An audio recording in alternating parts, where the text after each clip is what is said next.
Hello and welcome to Diane Writes. Thanks for joining me today. Hi, True Undead Hero. Welcome. I see you were enthusiastic today. That's great. You were here to write. Let's do this. Hell yeah. I am so behind on my prompts. Today is day 15. And as far as Camp Nano goes, I'm doing fine. I'll show you. Hopefully, yes. See, now my goal was 20,000 words in the month, and I am at 14,586, so I'm okay there. But let's see if my summer camp page is up here, if I gotta put it up. I think I gotta put it up. I've got so many things open. Okay, that's Toy Soldier Saga one. I gotta shut some of this shit down.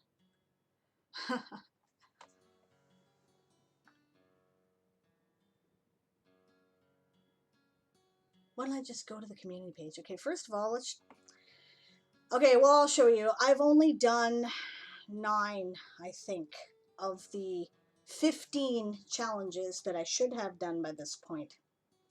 So, not doing too shit hot. Oh, hey, Songbird, welcome.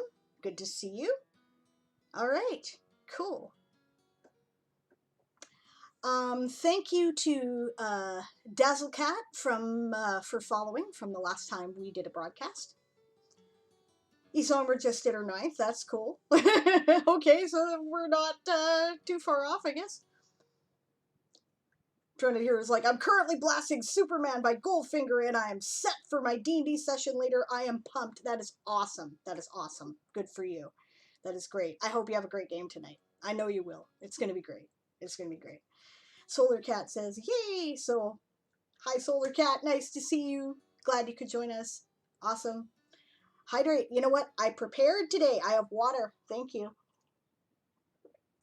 That's what took me so long. I was like, oh shit, I forgot my glasses and I forgot water. And so I went to go get it. All right, I'm going to start shutting down. I'll just flip to this so you can see what I'm doing. I'm going to shut down a bunch of tabs here that I do not need.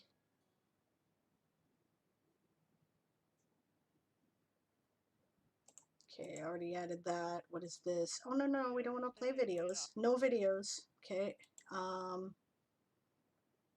Okay, I need that page up, obviously. Anvil 8 Streamer Core. Oh, I still have this one up from... I didn't like it yet. What the hell's wrong with me? I read this. This is great. This is Q's World. E-Songbird, I think it was, yeah, it was E-Songbird, went through the whole article, including the document. It was, like, really impressive. So, there we go. Summer camp. Haha. Okay. So this is the main challenge page. Here is my page. This is what I have done. I am, however, almost finished the document. That is where I was at. So, I will at least get my copper. So, we know that. Alright. Are you guys here for writing sprints today? Because I would really like to get some writing done. But, of course, the tradition is that I answer writing questions in between the sprints. And I forgot my phone. Well, we'll have to time it with the computer, won't we? Do I have my glasses? I do have my glasses. I brought them. Well, my reading glasses, anyway. I still haven't gotten my new glasses from the optical place where I ordered them. They're going to be about a week yet, right? But they're on the way. So this is good. I'm looking forward to them. So, all right. 200 Hero says, I'm on my 10th prompt, The Great Corruption, which is when the old world's magic began changing for the worse. That's a very important thing in your world. Is that the natural disaster? Because that's cool. And Dillion's here. Dillion says, roar! E-Songbird is all about the sprints. Writer Greg, good morning. How are you? Well, it's actually afternoon where I am. But it's, I don't know where in the world you are. It's kind of barely afternoon. It's 1 o'clock. Well, 10 after. Let us sprint. Redeem posture check, thank you. Hell yes. Okay, let's get started then, shall we?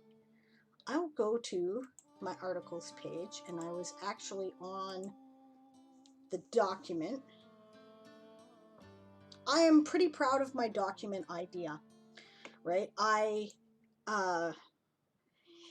In the era of, well, it still exists actually, but it was very important in the era of the Napoleonic Wars, right? The Gazette, the London Gazette, is a newspaper that published important announcements from the military and the crown, right? So it was a source of naval news. It was, really important to share the news that was relevant to the public, right? And it would, if something was a violation of security, they'd still publish the document, but they would redact the part that would violate security, if any of it can be published.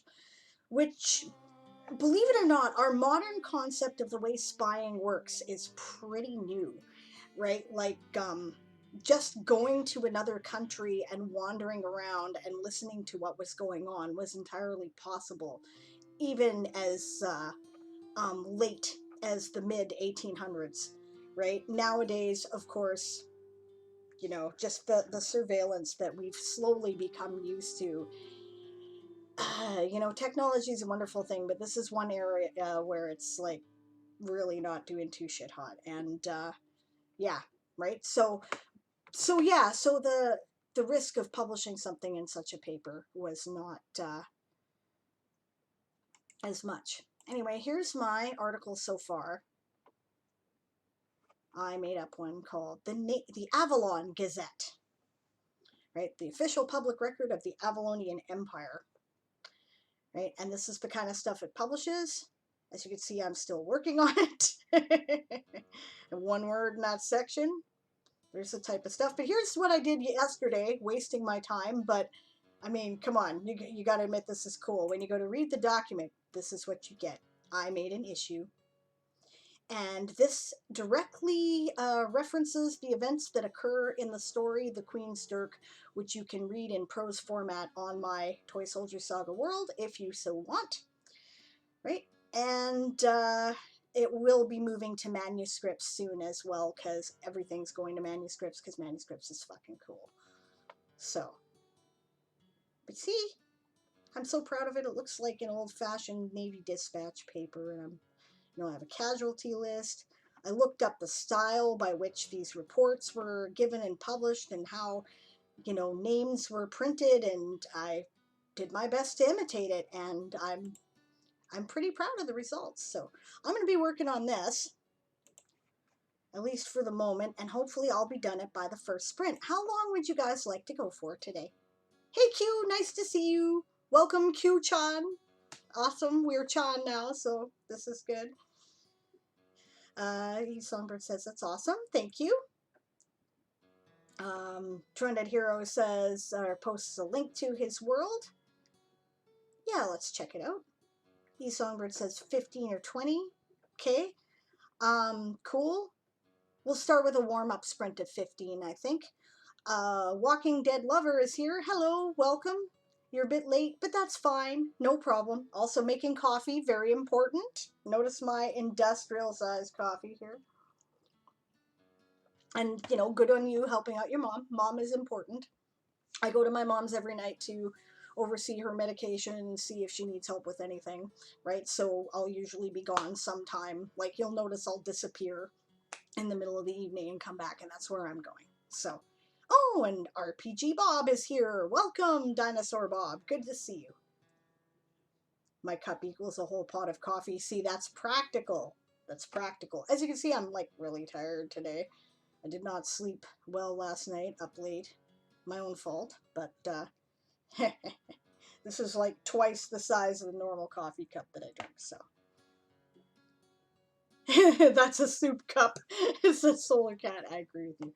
All right, let's take a look at Trended Hero's link, because he's sharing what he's working on. And we are here to encourage each other and make sure that we all get the prompts done. The House of Whispers, also known as the Guild of Shadows, is an Eldavari Assassins Guild working exclusively for the nations of the Eldavera Empire. Excellent. Ooh, shit. This is your elite military unit? This is cool. Okay. The structure of the organization of the House of Whispers is one of dangerous internal machinations that makes it hard for even veteran members to truly comprehend. Cool. According to the... Well, I'm not going to read the whole article out today, right? Just because, you know, because I was commenting when I was over at Dimitri's marathon stream that I was really rather enjoying the sprints because a lot of people have been reading out articles, and that's great. We are here to encourage each other, and I promise you, once we've done some sprints, I will be more amiable to that. But I would really like to get some work done today. It was very nice to just kind of listen to some cool music and, you know, work with your friends in a write-in, right? So I thought that was pretty great. This is neat. Okay, we're going to look at it more later, but... Huh. They recruit young, do they? Cool. This looks very cool. This is cool, Undead. This is great. We'll read it in more detail after the sprint, I think. So, we're going to change the music, too, because this is, like, relaxing and soothing music, and, you know, we don't want that. We want... Well, or do we? What kind of music do you guys want today? Do you want, like, you know, do you want stuff that's, like, fast-paced and maybe a little anxious? Or do you want... I could probably find some good classical stuff if people are interested in that. I don't want to... The rules of the Anvilite Streamer Corps, and this gives me an opportunity to shout out them, right? Say that we should not use copyrighted music, and I agree with that. And so shout out to them, right? That's the... Yes, haha. That's the cool symbol right there. I'm sure most of you are familiar by now, but if you are not, what we are is a group of World Anvil members and streamers who stream about World Anvil and writing and world building and RPGs and a lot of other stuff, right? So tutorials, we do a bunch of that kind of thing. So I will post the link. Definitely make sure to support them. I'm very proud to be part of this amazing group, which is so supportive and, you know, so quickly organized. It's just, it makes my heart glow, right? Because so many cool people, right? All right. Oh, wow. Look at this. Okay. Okay, I missed a bunch of stuff. Sorry. Tornado Hero says, oh, wow. I'm not sure what in response to. Maybe the entire pot of coffee in a cup. Dinosaur Bob says to E Songbird, you know that day you had yesterday? Today it's my turn. Did you have a bad day yesterday, E Songbird? Because I talked to you lots and I didn't get that sense at all. I must have totally missed it, and I'm very sorry. Oh right, no, I remember you were talking about how you were pissed off at the decisions that the education board was making that you were part of. So that probably at least indicated part of your bad day, and I'm very sorry you had a bad day. I hope you're having a better day, and I hope your day improves, Bob. That's, you know, that's no good. Summer camp motto, says E Songbird. Building worlds, building community, building people. I love it. I love it. We should, like, totally... That should be like the Anvil streamer thing. Building worlds, building community, building people. I like that. That should be like our tagline. That is really cool. Okay, so yes, E Songbird says, I'm so sorry. So that must indeed confirm that poor E Songbird had a rather shitty day yesterday, and I'm sorry for that. Is that Black Maggot? Is how I would pronounce that? I saw you yesterday, and hello. We haven't been introduced yet, but I was watching your stream. I was mostly lurking, and awesome. Check out Black Maggot's stream. And thanks for joining me. Right, 200 Hero says, I did not realize the Black Death happened only 200 years before colonization. You know, history's march is much closer than we think, right? I was listening to a documentary on CBC Radio yesterday about a woman, she's in her 50s now, right? Whose father was when he was a child, forcibly removed from Stanley Park, right, where his mixed community. Hey, oh wow, thank you, Lorraine. Awesome, 5 gift subs. Wow, you're so cool. Thank you so much. That's fantastic. Wow, I appreciate that. Yeah, yeah, that's great. Thanks, Lorraine. You're awesome. Right. Okay. So, sorry. That's exciting. Okay. So I was talking about right, this documentary, right? Stanley Park had been home to a mixed community of Squamish, Portuguese people, right, for like at least since the early 1800s. And because I don't know, there was a bunch of Portuguese people who came up for the Caribou Gold Rush, and they didn't do so well, and then they moved back down to the Lower Mainland, and they married Squamish women, and so it became sort of this community, right? And they were basically jerked around by Canada's legal system and forcibly removed from Stanley Park. And we in Canada think of all of that sort of thing as happening like, well, I had nothing to do with it, that was like ages before I was born or before whatever, right? But that was the 1930s. That's pretty recent, right? So that, generations are longer than we think, and living memory is longer than we know. It was a lesson. So E Songbird says my yesterday sucked. I'm so sorry. I will give you like a Zen hug because that is terrible, and I'm a hug for Bob too because that's I've been there. I think we all have.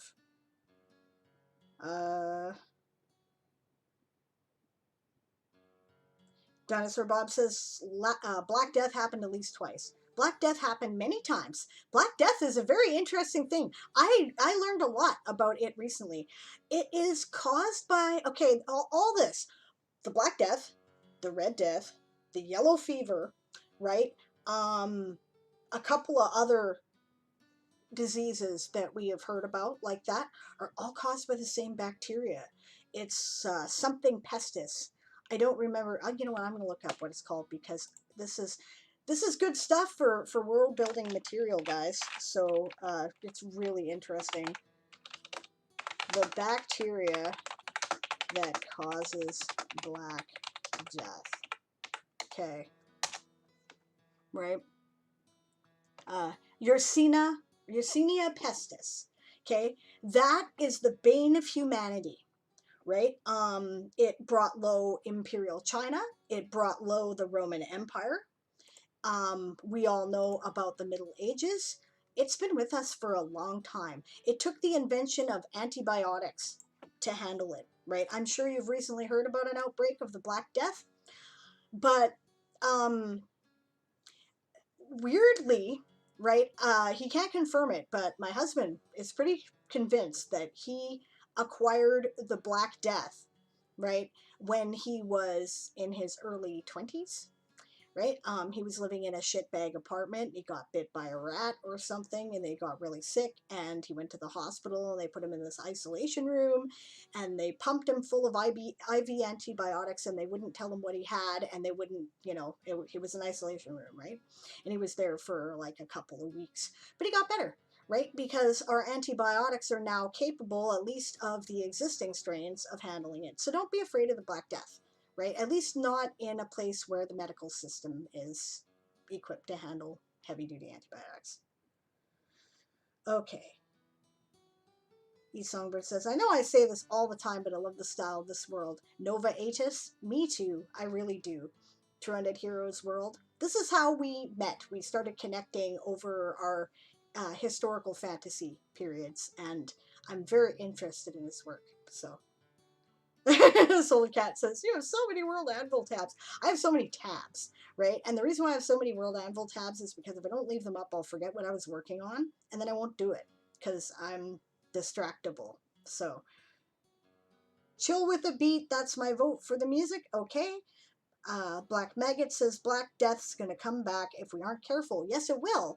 Yes, it will. And one of the reasons why it's going to is because we are overusing antibiotics.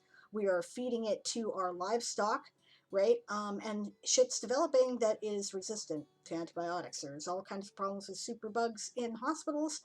My hubby got one when he was in there. It's called, I think, MSRA. It's a skin virus. It infected his, when he had his amputation, it infected his stump. The skin had real trouble growing back properly, and the scarring is kind of horrific, right? But, yeah, we're not, we're too cavalier, right? So we need to be cautious. I agree with you. Celtic folk music, says Stranded Hero. I will see if I can find some. Okay, all right. That seems to be popular. I can get behind that. Dinosaur Bob says, got an RPG session later. I get to shoot stormtroopers. I'll feel happier then. Shooting stormtroopers and other baddies always makes me feel better too. Solar Cat says, it's definitely still around. Prairie dogs in the Midwest US keep testing positive for plague. Yeah. They're now thinking it's gerbils that were the problem where people got it from, not rats. But yes, they can infect any rodent. Trended Hero says, I changed music. Black Maggot is agreeing about the fact that the Black Death has not left us. A whole bunch of awesome emotes from me, Songbird. Solar Cat says, so many awesome people, I cannot be more inclined to agree.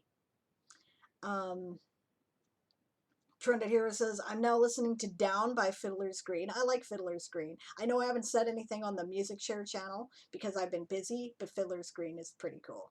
Yeah.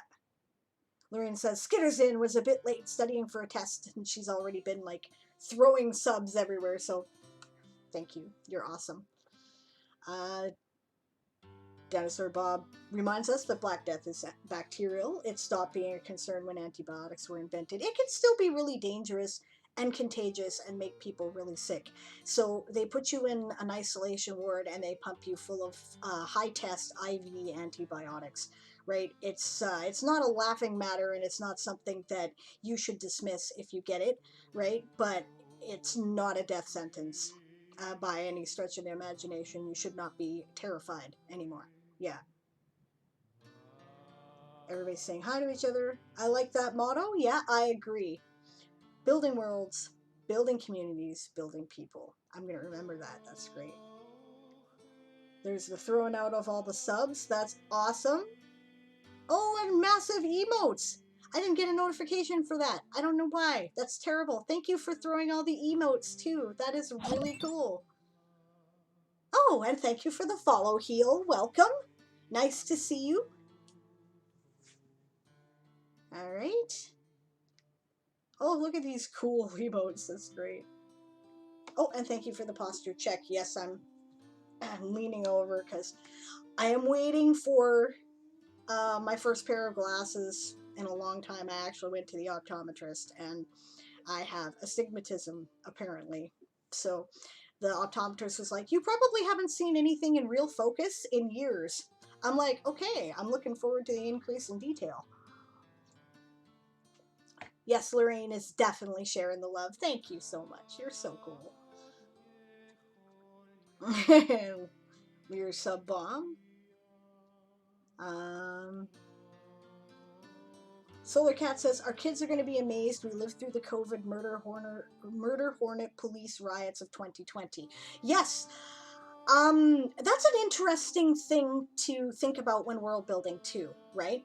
Because here we are, and we're keeping on, right? And most of us feel a little overwhelmed, and sometimes people are very angry or very frustrated or very scared, or we've all got all kinds of stress and negative emotions going on right now because the problems are so big, and they're huge, right?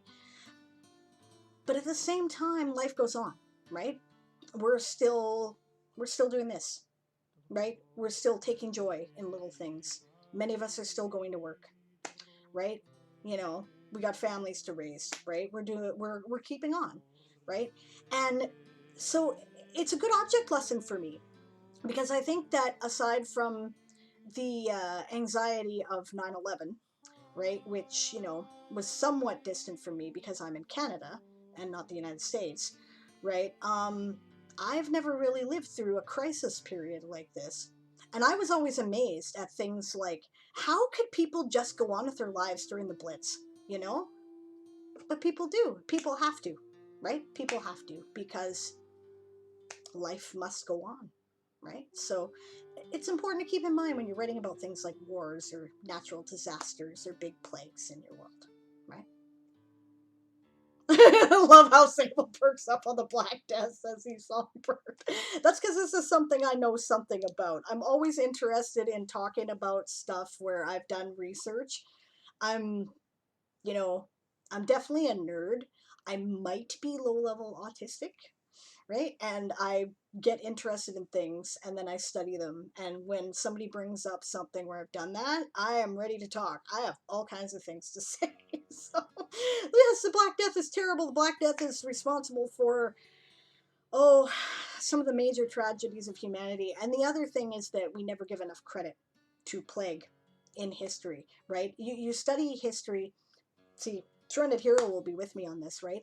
You study history, and it's all a list of battles and, crises and political decisions, but plague is never given as much of a space as it should be. I read a book called Plagues and Peoples, which, gave me a change of perspective on that, right?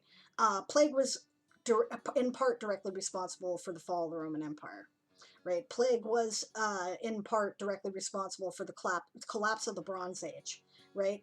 Plague was uh, in part responsible for the Great Depression, right? So, like we don't give it enough space, probably because it seems so big and scary, and we feel we have little control over it. Even war is something where we feel like we have more control, right? So we don't like to think about these huge existential things, right? Yeah, Scribe of Nakati reminds us ticks and fleas were responsible for spreading the Black Plague. Yes, absolutely. Lorraine says bubonic plague was found in the Midwest of the United States recently as well. Yep, a squirrel in Colorado was diagnosed with bubonic plague. Okay, cool. I wasn't sure. I'd heard about the squirrel. I wasn't sure where he was. So, yeah, okay.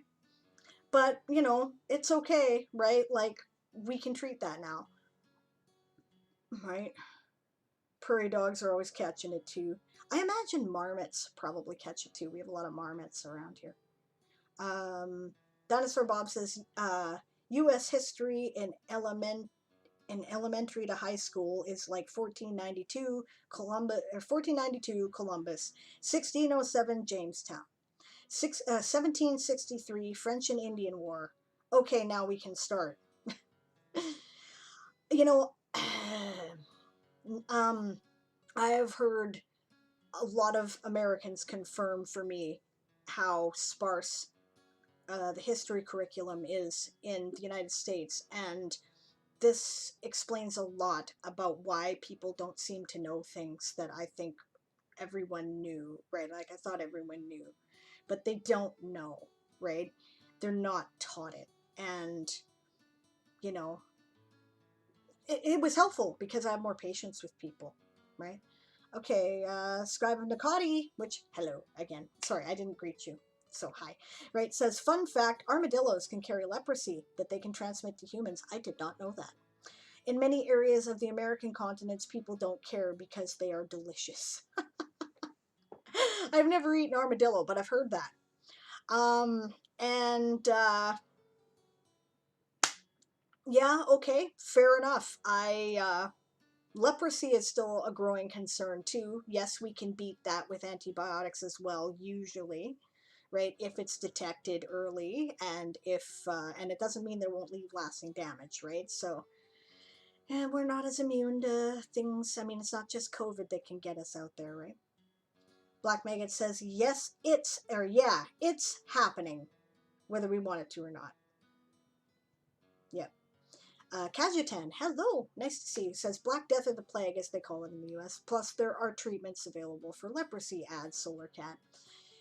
Yes, there are. There's some very good treatments. We've been working on that for a long time, right? Often they are unfortunately not available in areas of the world where leprosy is more of a problem, because they are poor. But they do exist, yes.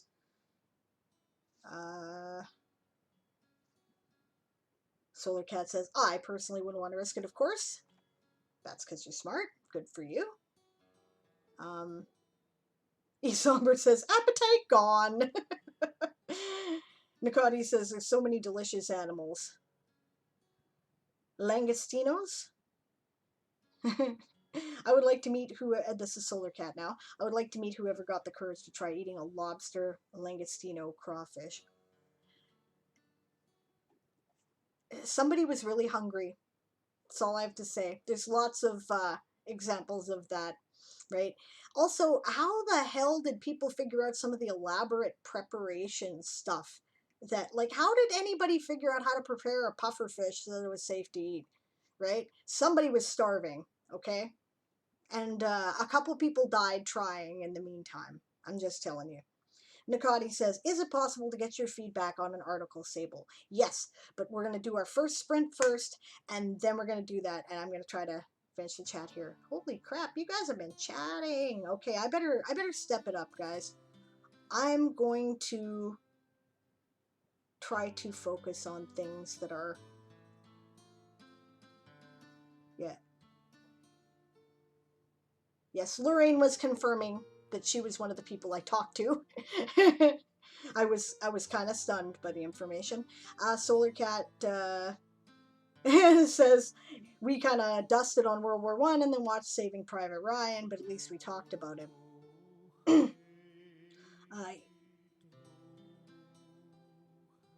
Yeah, lots of U.S. history classes separated by pre and post Reconstruction.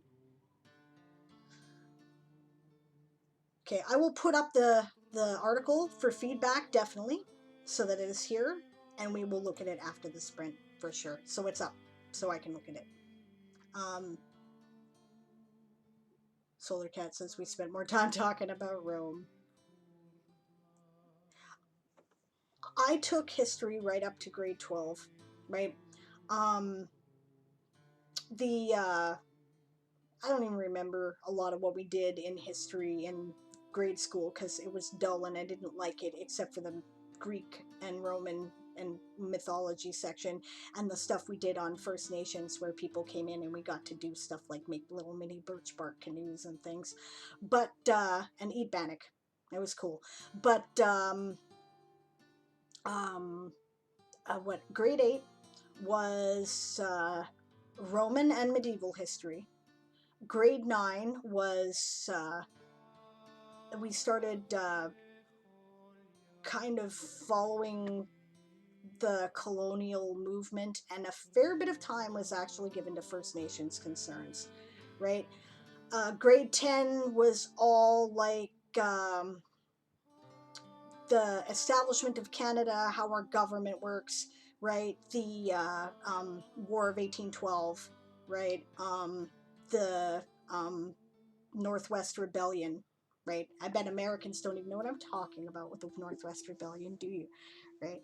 But, you know, the establishment of the RCMP, right? And a bunch of stuff like that. And residential schools, we spent some time on that too. And then 11 and 12 was all basically 20th century history. And it was awesome. We learned about kind of why the world works the way it does. Kajutan says there were warning signs about the plague and squirrels in Yosemite. Q says I can give you a feedback comment. Okay. Alright, so you guys are working that out. Intense.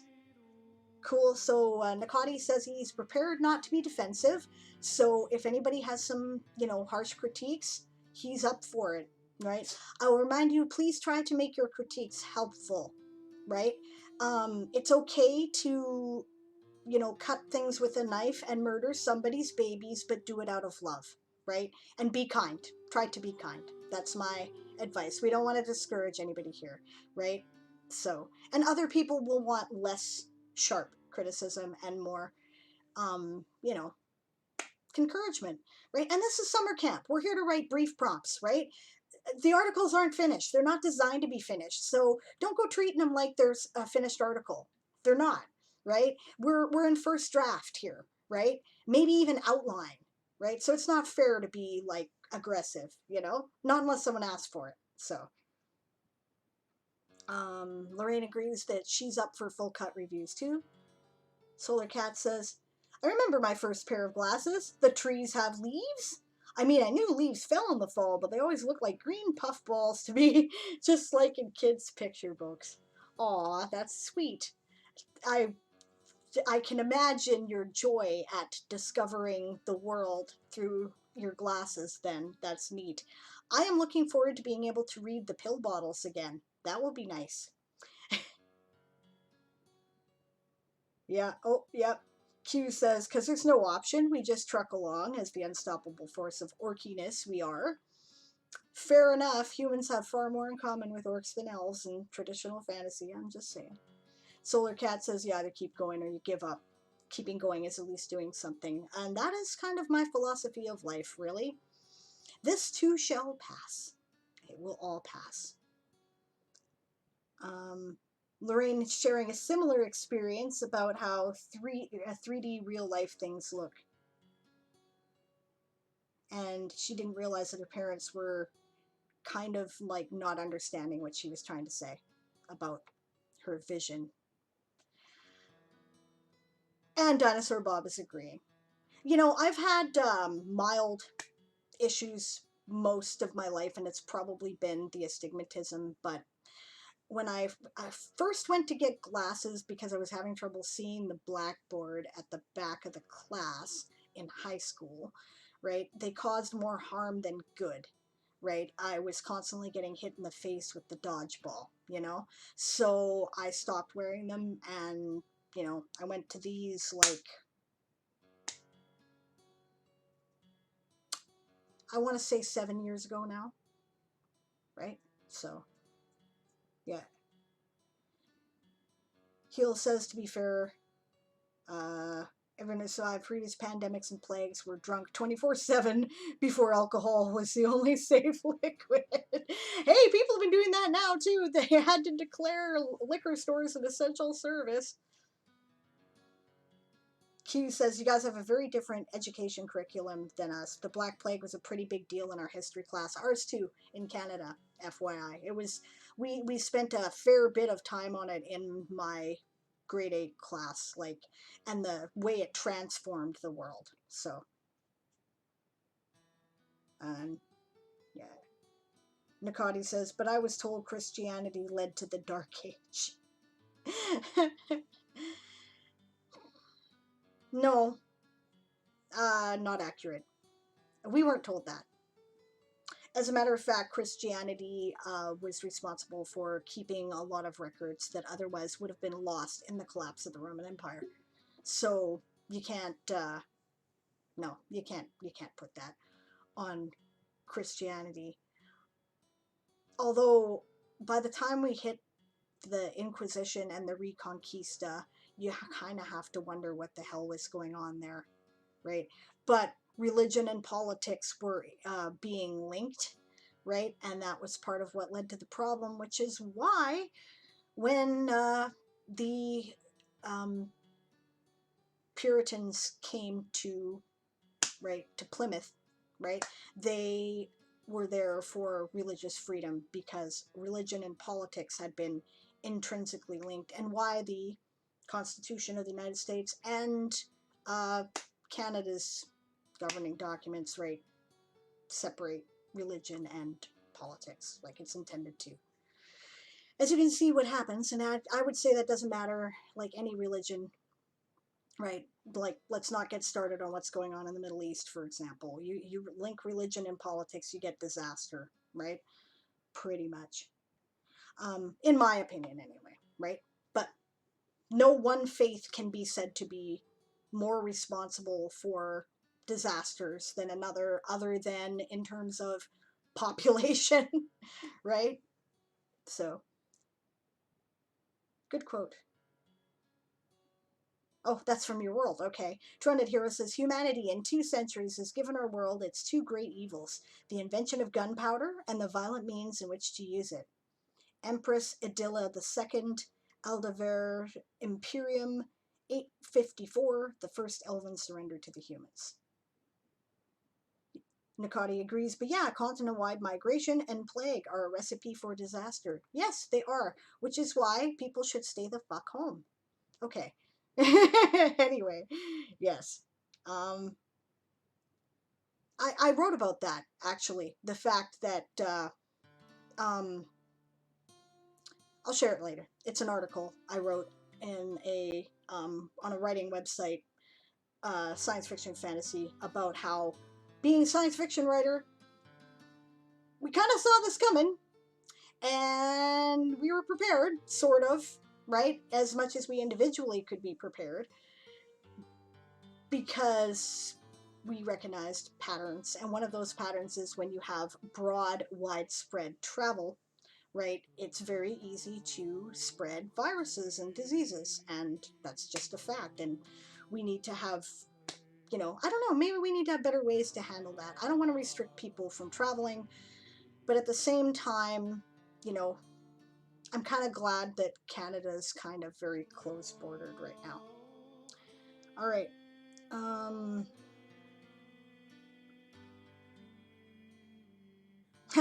Solar Cat says I was in 6th grade and had gotten detention for not doing my homework because I didn't know I had it. Teacher wrote it on the board and I couldn't read the board. In high school, I was exhausted and not sleeping very well. I was at the back of the class and I had completely misunderstood some homework assignment because I had miscopied things on the board. That's why they sent me for glasses. But then I ended up sitting at the front of the class and it was fine. So, thank you for the posture check.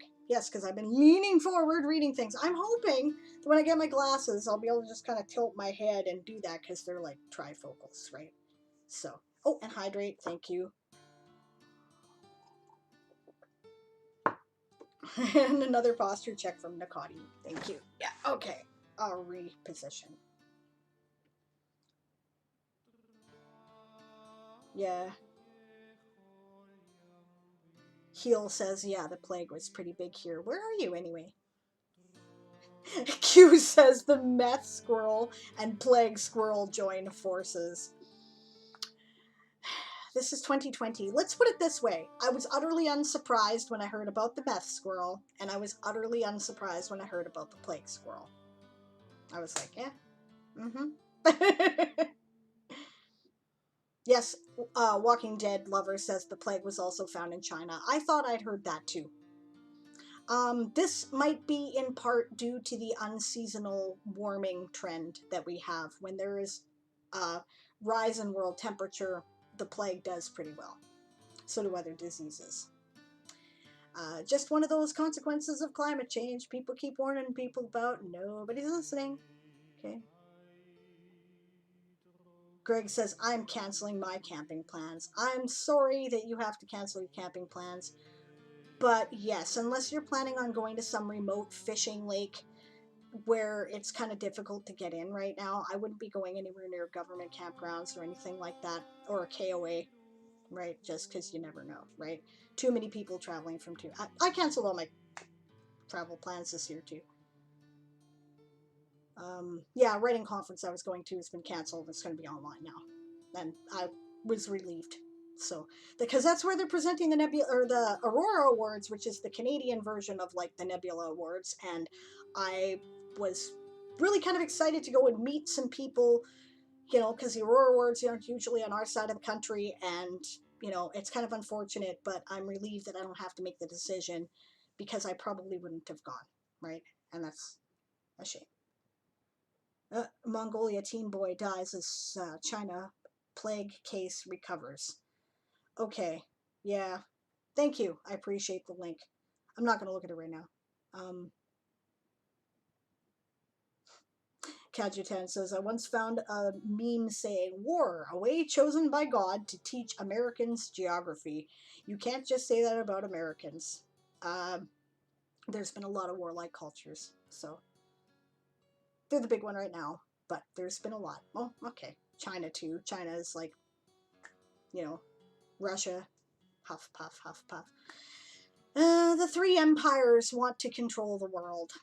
So they're all flexing their muscles and being aggressive and nasty. Okay, anyway.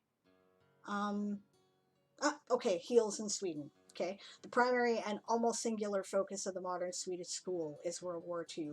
And I understand that perfectly because for Sweden, I imagine it was a huge transformative thing that has shaped your entire society.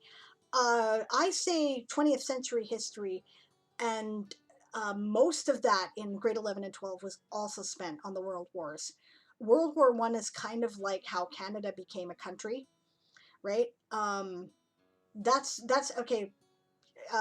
Officially, we're much younger than that. Like our um, Constitution was only ratified in the 60s, right? Our like we're a pretty young country still as far as that goes, but an old settlement and an old colony, right? And when um, General Arthur Curry, oh, you cruel, oh, well, I put it out there. Okay, I gotta do push ups or sit ups. All right, fair enough. I will in just a sec. But um, uh, when General Arthur Curry commanded at Vimy Ridge, he said, I think it was him who said, when we went up the hill as British colonials, we came down as Canadians, right? So it's got a big place in who we are too. Like I think fully 10% of our population enlisted in both world wars, which by the way is supposedly the maximum that any society can safely field before their society starts to collapse. So every town has a war memorial. Everyone, right? Yeah. Okay. I'm not going to read Lorraine's comment. It was addressed to Q, but it was basically agreeing in this. She's pointing out the fact that American history is very focused on things that are important to America, that are selectively chosen, right, to paint a particular narrative, which is sort of how history tends to work. But it means they're missing out on a lot of important world history that shapes everybody else, and it's no wonder they're mystified about geography and the geopolitical situation outside of the United States. They're not given the tools. Not all of them, just I'm saying the general education system, right? Just as ours is severely lacking in, like, I don't know anything about Africa, right? And we should learn more about it in Canada, and we don't, right? So I have to educate myself in that field because I was not given the tools, right?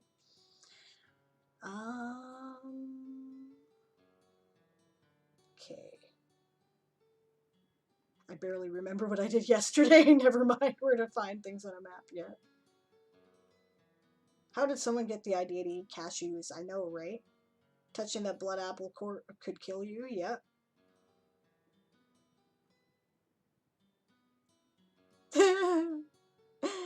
Oh, solar cat. Okay, yeah.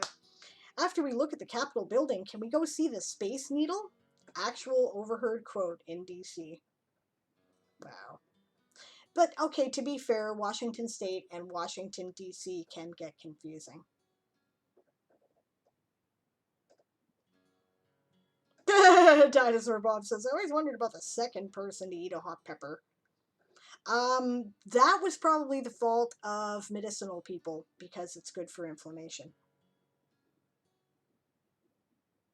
Sable is never going to catch up to chat. Probably not. No, we're going to teach her that she can't read everything or something. Okay, you're right. I am used to a much smaller, more intimate stream. This big audience is not something that I have adapted to yet. You're right. I guess I can't read everything. Yeah.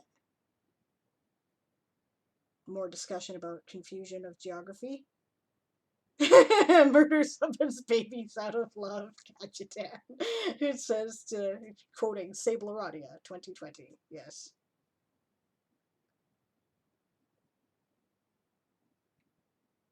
Yeah, what continent are we in? Manhattan? Yeah. There we go. There's something. Darth Nicholas and hello says, I've learned to always end a critique with a positive comment so people can see that even though there may be issues, their work and effort is still amazing. Yes, always include positive comments along with critique, right? Because there's always something you can encourage, right? So, yeah, be kind. And that's right. Put it at the end, and that way it sticks with people more. Yeah. Okay, I'm not getting into the geography chat.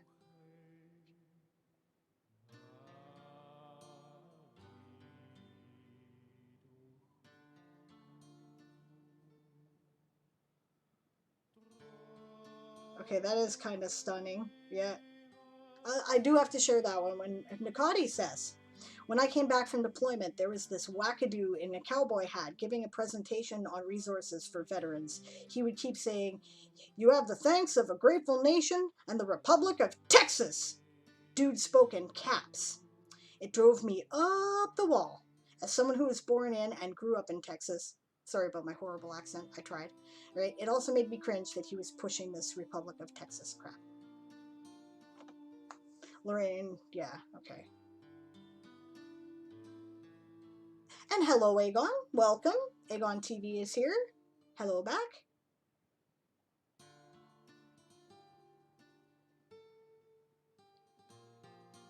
Duh. Huel says 6 out of 10. It only has one problem keeping it from being 10 out of 10, but it's glaring that you can see it out on your own. The cruelest, generally applicable feedback I could come up with.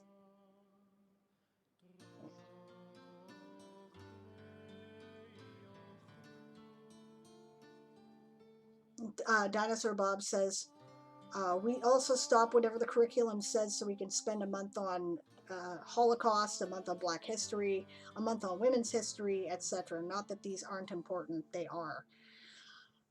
I have mixed feelings about that. On one hand, I don't think you would ever get any of that fucking information if they didn't stop and teach it in a month. Which begs the question, why is it not part of the standard curriculum anyway? Right? Why is it not?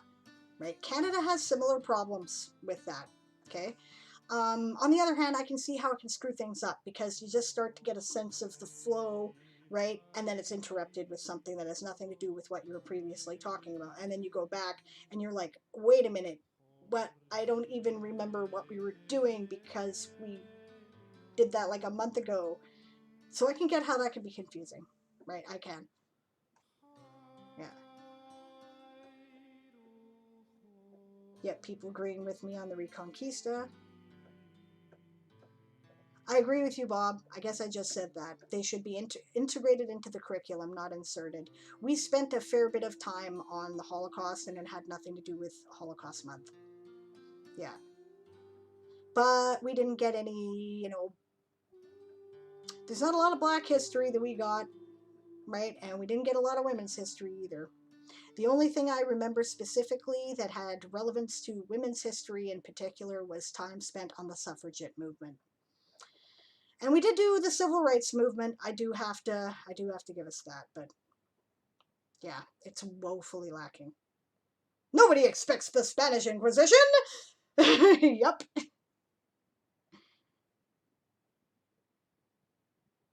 Okay. And people are agreeing on that they should be integrated. Yes, they should. It should be part of everything, right? You should not go, oh, yes, this is what white men were doing all this time. And oh, now we're going to spend like a little bit of time on what black people were doing. And we're going to spend a little bit of time on what indigenous people were doing. We're going to spend this little bit of time on what, women were doing. Yeah, no, just teach it all at the same time. Get on with it. Yeah, with you.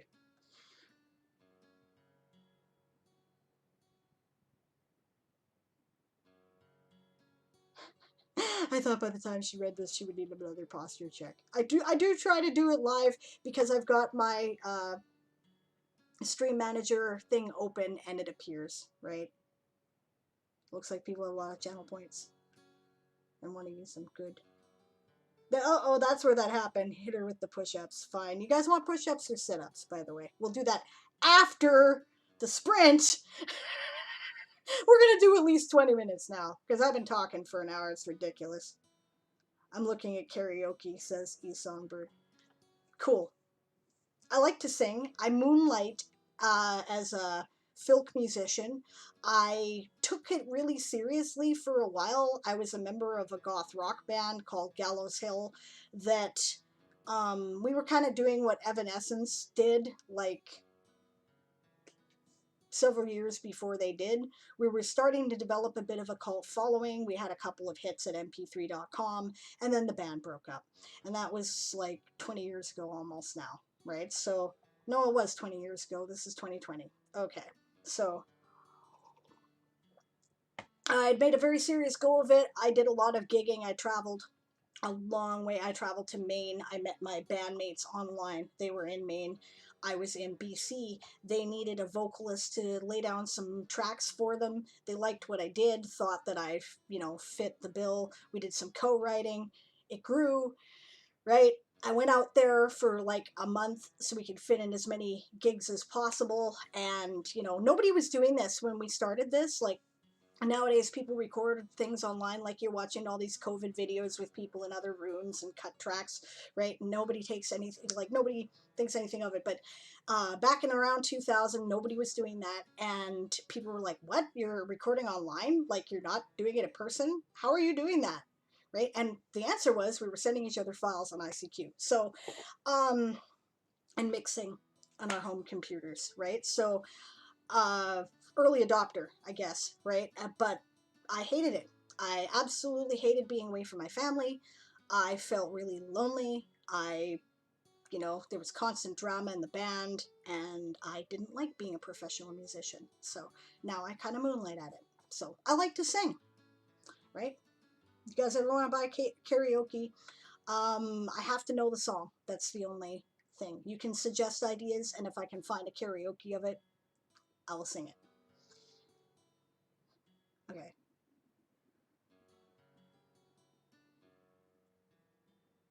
Chat's too fast. Nakati was going to do the sprint and then go re-up your car registration. Well, I'm sorry, I'm wasting time. Almost no country outside Africa learns about Africa, which is ridiculous. It's ridiculous. Do people have any idea how important Africa is and the history of Africa to the shaping of the rest of the planet? Like, you don't understand anything about geopolitics unless you know something about Africa. Like, I've just started to learn, and it's what I don't know is astounding.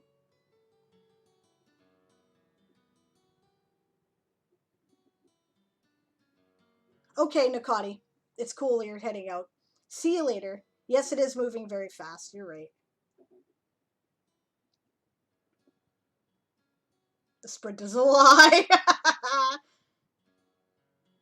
Solar Cat says my 1-year-old wants to hear you sing. Okay, right. I thought I might actually end the stream with a song because I like the fact that Zog does that. Zog, Mad Dog, right? Who we will be rating after this, if the schedule goes as I think it does, right? So, um,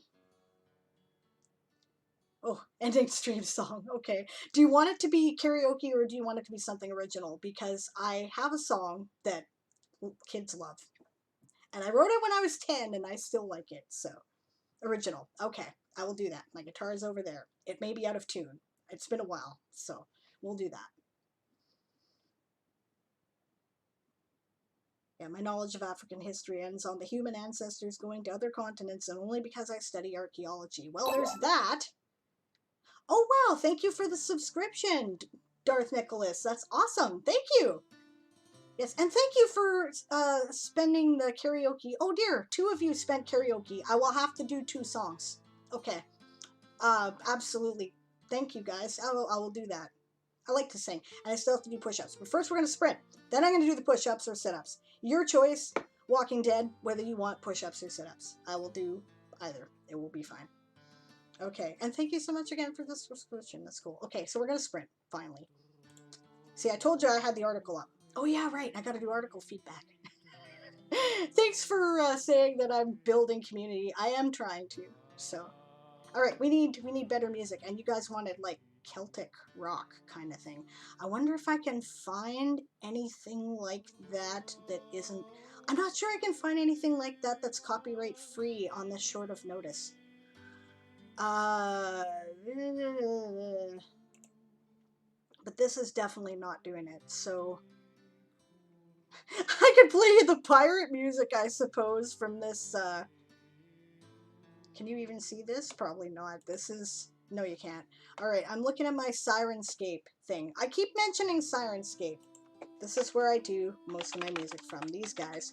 We've had a subscription to them for years, and they are a specifically, like, they're all about gaming ambience and music, right? So we use it for our RPG stream, and we use it for, well, I've found it very helpful for background music for this, so. High Seas Battle. Alright, so we're going to do a 20-minute sprint. According to my clock, it is 2:07. Oops, something happened.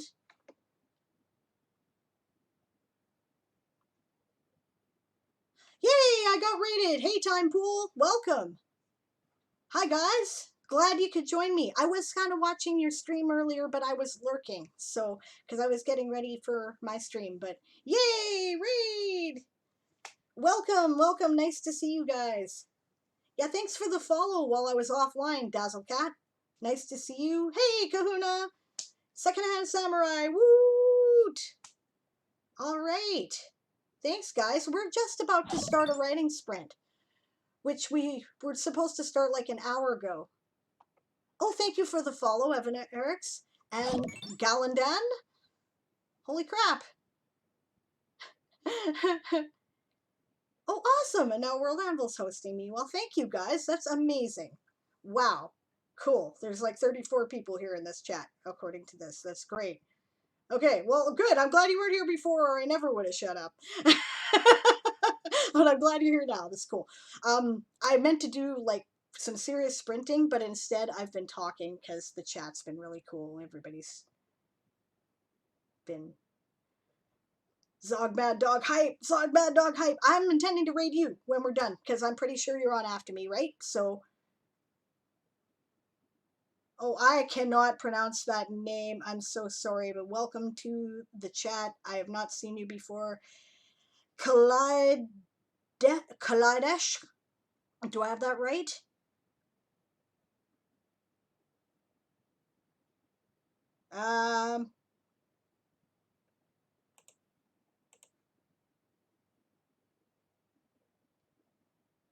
My Zog emotes denied. Okay, sorry. Yes, I have an auto mod and I undid it, so.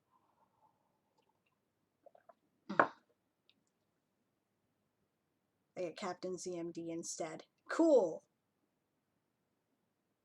That is a cool emote. Yes, congratulations on reaching, like, you. I don't know, everybody just reached affiliate recently. I don't even remember who all did, so I think I was in your stream when you did, so that was really cool. And I'd also like to personally thank you, just a second here, I would like to thank you, Zog, for your very helpful CSS tutorial, because the information you gave me was exactly what I needed. And I'm going to show you what I did with it, because you're amazing, right? But where is it here? Any one of the... There we go. No, that's not the one. Okay. I have here in one of my 10,000 tabs a thing on summer camp. You know what? Welcome to summer camp. Toy Soldier Saga. Okay, that's the one I was going to show you. As you see, I have these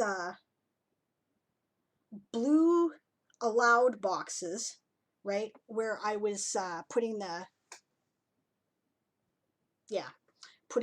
challenge, and I could not make them transparent.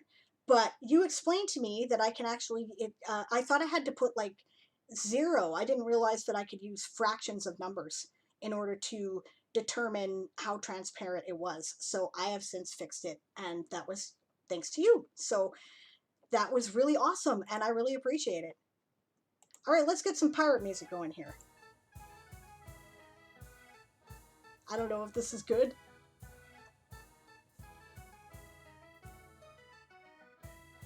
No, I have not read your article yet because I've been yapping, Nakati. I'm so sorry. We're going to do a sprint first, and I promise you we will do your article as soon as the sprint is done. But I gotta get some writing done today, or I am not going to make it. Writing a letter mark, so this music works for me. It's cool with you guys. It's my pirate music.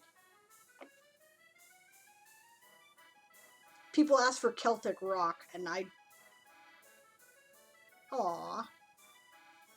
Walking Dead Lover says, it's a bad storm over here, and now I'm busy cuddling my cat because she's so scared. That usually doesn't happen. Poor kitty.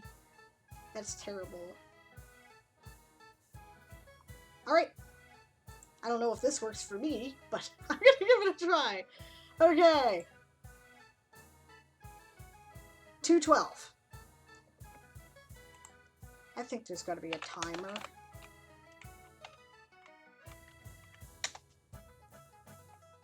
There we go. So we're gonna set this to... What are you doing? No, I don't want a 5-minute timer. Oh, that's all my options? Okay. Okay, let's try this. Alright.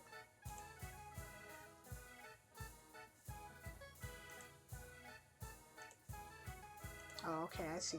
Alright, so we're gonna do 20 minutes. I don't know if I can listen to this music for 20 minutes. We may be switching over to something else. It's just kind of repetitive, but alright. Alright. And let's go.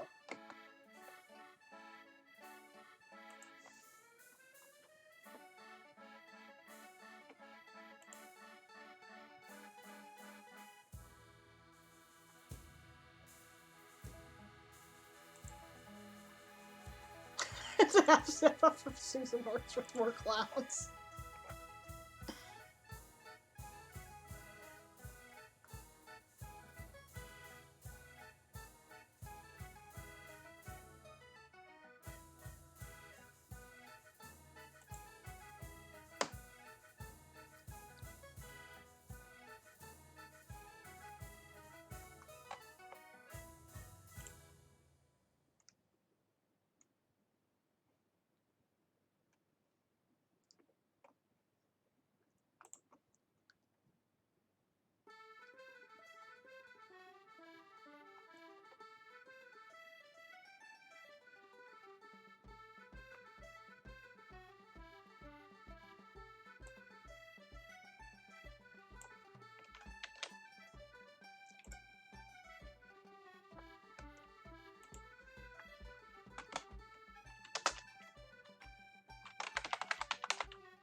sharp alarm, isn't it? Holy cow.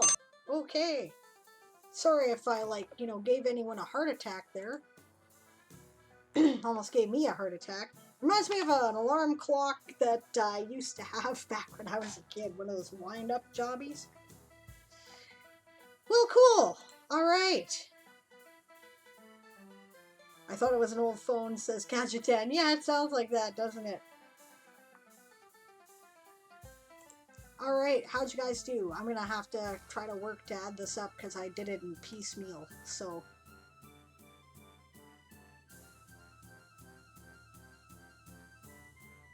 I'm almost done this article, so...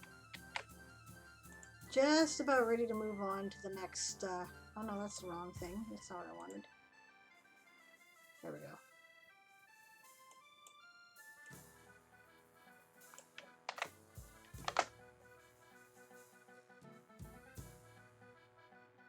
I don't need that one anymore, so...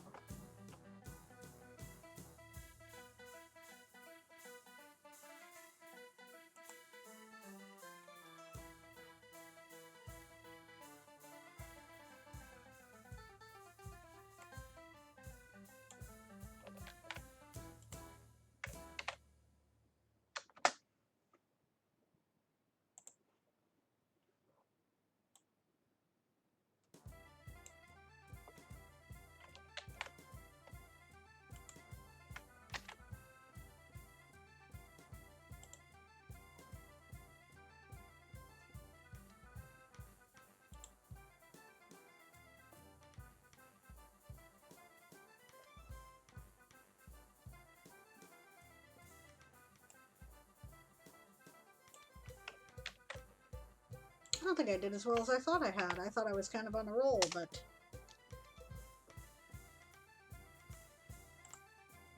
I must have spent too long thinking about what I was going to do next and looking up dates, so... Oh,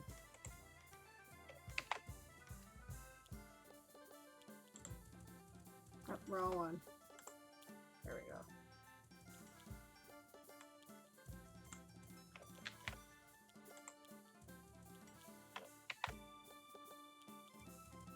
Alright, so 304 words was my total, guys.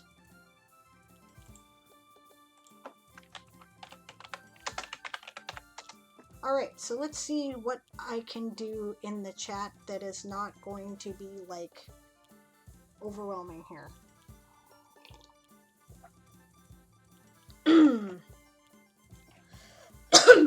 Kajutan says, I'm struggling with the secret symbol common item prompt. I have an idea, but I don't know how to make it 300 words. Songbird advised to start writing it, and then if you don't know, take it to the Discord. Well, we can talk about it here too. That's fine. Quotes are also interesting for readers, and padding word count, win-win, says Solar Cat. I've done that.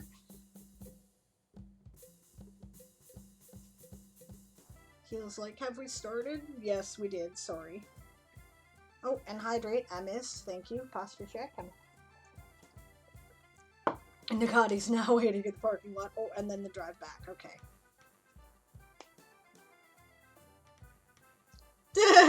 Dazzlecat's like, I'm awake! Yeah, I know, right? What? What? Do I have to go to school? Yeah. Aegon agrees. Sounds like many alarms I've smashed as a kid. That's what happened to that particular clock, too. That I mentioned. Heel says 25 words. 25 words he didn't have before. Dazzlecat says, 185 words. 185 words he didn't have before. Galandan says 618. Holy shit, I'm impressed. I think you're in the lead. Songbird says 421. That's an excellent total. Good job. Walking Dead Lover says 597 in my manuscript. Halfway through the prologue now. Congratulations, you're starting a new book. That's fantastic. You'll have to tell us what it's about. Songbird says a lot of it was from Framework. Yeah, well, me too. Right? Songbird says I'm full of disease.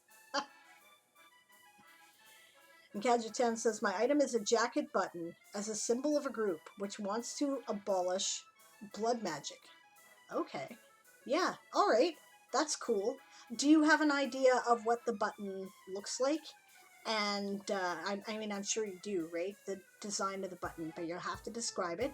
You probably should put in a sketch of it at some point, maybe not at summer camp, but perhaps after when you're editing articles, and don't be OCD about it like me, right? And you can let's see, what else? You might want to talk a little bit about the history of blood magic, right? And the history of where the order came from that is, standing against blood magic and why they are. But if that links to any other challenges, that gives you an opportunity to talk a little bit about like fleshing out the symbol and why they chose that as a symbol, right?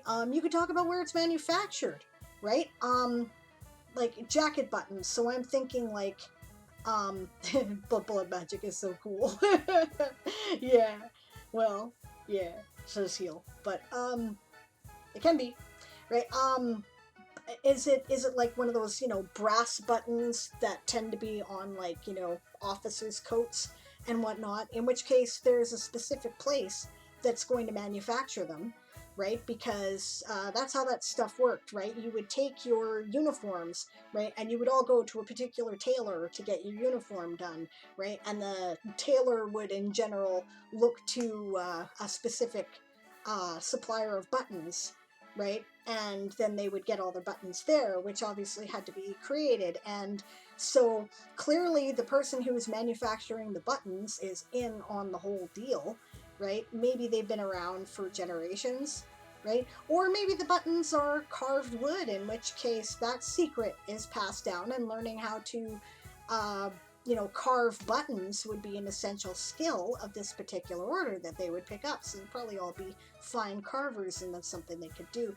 And it could be one of the ways in which they're marked if they're a secret group, right? Oh, they're pro blood magic. There's a ban in place. Okay, so I misunderstood. But that's okay. All of what I said still applies, right? It's just reversing it on its head, right? Obviously, there is either a button manufacturer who is an active supporter of this blood magic group, right? Or they are taught how to carve their own buttons, which therefore would be, right? Like a skill you could, people who didn't want blood magic should, if they're in the know, be suspicious of people who can do fine wood carving, right? Or fine bone carving, or whatever it is that they make the buttons out of, right? So that gives you places to go. Anyway, Walking Dead Lover says first. Oh, Gallandan says sounds like a tailor from the Kingsman. Yes, I guess that's probably where I got the idea. Yeah. Walking Dead Lover says, first book of my world, I've rewritten it 3 times already. 4th draft. Good for you. You're on your way. It's almost ready then, right? It's like at least cooked now, right? Thanks to World Anvil, I've been able to expand the world building of it, so a lot is changing, but it's mainly about a gay vampire and werewolf being mates while trying to survive a war based on revenge and race. Cool. So like a gay underworld, which I would totally read. The main idea came about through a writing prompt. What if vampires owned werewolves as exotic pets? I love your concept of that, by the way, right? That's a really interesting way to unpack, like, everything from how we treat our actual pets to slavery, right? To racism, to, it's an interesting way to unpack that. And that can be the benefit of speculative fiction, is that you don't have to make things about the real world, but you can unpack real world issues in a way that separates them from people who might be negatively impacted by unpacking the issue. So that's really cool. Kajutan says his organization is quite new because the band is just a little bit more than 50 years old. Okay, so 50 years is still enough time for a grandfather to pass down his business to his son and possibly his grandson. So that's like 3 generations if they started right at the beginning of the band, right? Or, if you're not gender specific in your world, obviously it doesn't have to be male, but just based on historical periods, it often tends to be, right? So Yeah, I mean, like, you got lots of room to go there. It'll be awesome. So, Walking Dead Lover says, exactly, that is the exact reason I started writing it, besides it being a tribute to two good friends I lost a few years ago. That is sweet. I'm sorry you lost your friends. That is tragic, and it's a shame to hear it. And I'm playing la da da da pirate music somehow doesn't seem appropriate. But, yeah. Well, cool. I wish you the best of luck with it. Let me know when you're done, because I may have a look. So, you know what? I'm going to shut this off for now, and I'm going to find... No, that's not the one I wanted. That's not the one I wanted either.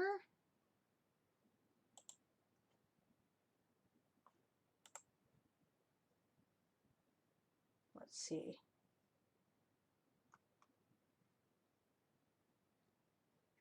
I'm going to put on some background music here briefly, because I have to take a bio break. I just am being picky about my music today. We'll try this. It's called Musicians Play for Mead. And it's taking too long to start. Sometimes these things have delays. Alright, so I'm not happy with that. Let's see. Bustling Port Town? No, no music. I could give you like ambience that way, but I'd rather have music.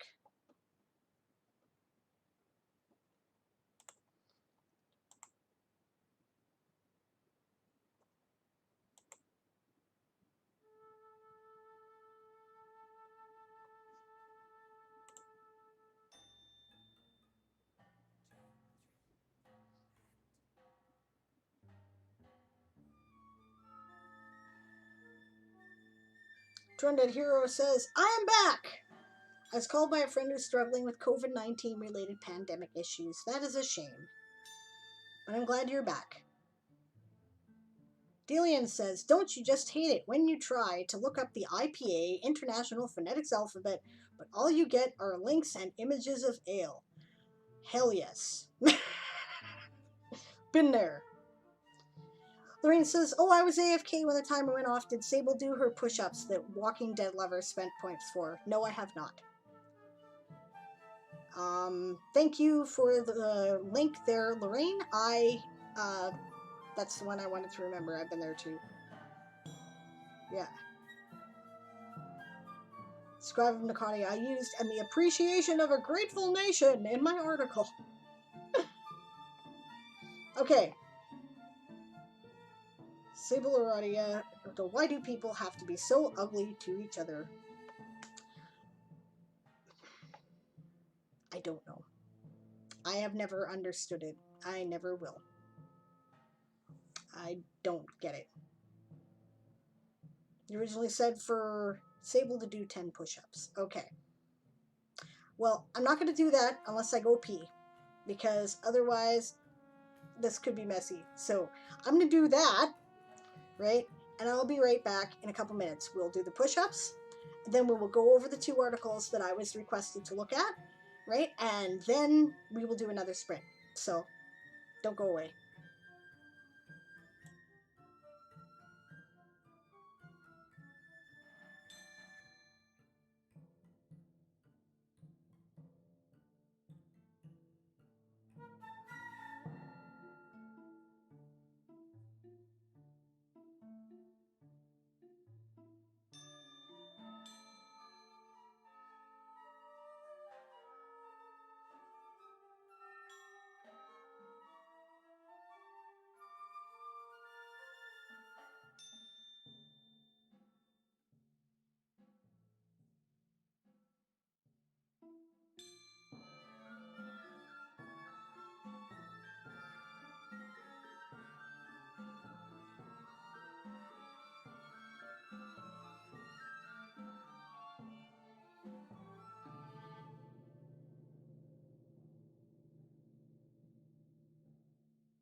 Okay, I'm back. I don't have my earphones on right now because I'm going to do the push-ups I was requested to do. So, just putting in my ponytail so that I don't kill myself. Alright. Sorry about my messy background. There's a reason why that doesn't normally get shown. It's not working. Oh, wait a minute. Okay, there we go. You can see the floor anyway. Only fair, right? So you can tell I actually did it. Alright, here we go. 1, 2. Oh, cool, my back cracked. 3, 4, 5, 6, 7, 8, 9, and 10. Ugh. And thank you for that, by the way. It helps to move around and limber up when you're doing streams, you know? Okay. Readjust the camera. If I can.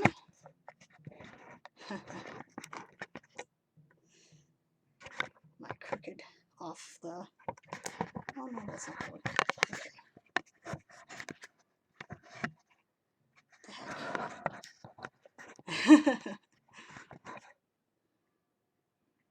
That's totally not working now. Okay.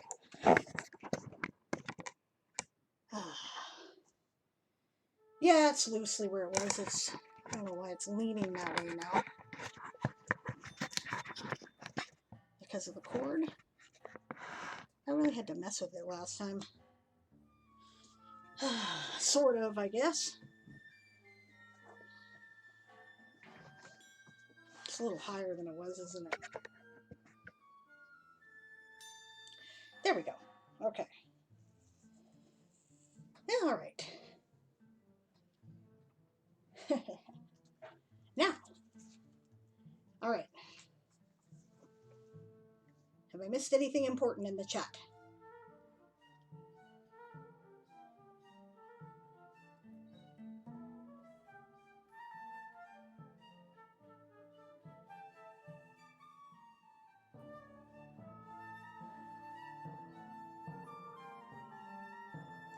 Yeah, karaoke will be at the end of the stream. Yeah. Yes, you can still get excited for it now, you songbird, if you want to. Yeah. Oh no, Dinosaur Bob says he's not going to get to shoot stormtroopers tonight. GM's wife's birthday. Boo! That's depressing. Ha! I don't know. You're gonna have to find a video game to play or something. That sucks. Songbird bought ice cream. There you go. That's the way to cheer yourself up. Dinosaur Bob says I should probably spend the time prepping the next adventure module for my tomorrow night playtest group, seeing how none of it is written yet. Pushing it there. Alright. Ah, right. Songbird says, yesterday I bought ice cream to cheer herself up because she was having a shitty day. Yeah. Yeah, no doubt. I agree with Lorraine. Inconsiderate of your DM or your GM to not let you know ahead of time. Maybe the GM forgot it was the wife's birthday. Lorraine says, I have long hair. Yes, I have long hair. It's, I'm not very girly about a lot of things, but I am very vain about my hair. I don't know, I got this horrible perm. I had really long hair as a child, and I used to get compliments about it all the time. And then I cut it off, and because my mom was all into, oh, thank you for the posture check, and hydrate. Cool, yeah, hydrate. Should do that after push-ups, right? Okay, but, yeah, anyway, my mom was all into, you know, she wanted curls and, you know, substance to my hair, right? So, and the style was all short at the time. So anyway, I got this horrible perm that went wrong, horribly wrong. At first it wouldn't take, and then they left it in too long because they forgot about me, and it all turned into this poodle curl, right? Which it stayed like for almost 2 years it took it to grow that out. And I said, after that, that is it. I am never cutting or perming my hair ever again. And I meant it. So that is why my hair is long, right? But, you know, I don't know, I started losing it when Aaron was in the hospital. I lost a bunch of it due to stress. And then when my store closed and my business collapsed, I lost a lot of it due to stress. So this is actually pretty hard work to maintain this. Yeah, I'm pretty vain about my hair. It's the only thing I'm vain about. I don't wear makeup. My preferred outfit is jeans and a t-shirt. You know, yeah. I don't think I own a dress I could go out with, right? Oh, I might have an LBD somewhere in the closet, but yeah. But I'm vain about my hair.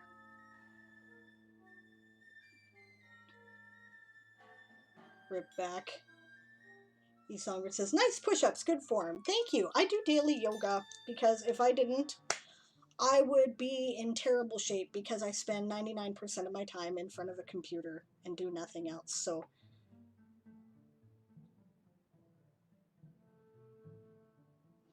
Nicoti says, my back has been cracking from crunches recently. The weather here is not doing me any good. Hot day, wet day. Hot day, wet day. Hot day, wet day. Yeah. It's not doing me any favors. At least it popped your back. Yes, it did, and that was great. Thank you. Awesome. Oh, good. Delian's going to do 10, feeling inspired. Songbird is 2. Excellent. Let's all keep in better shape, right?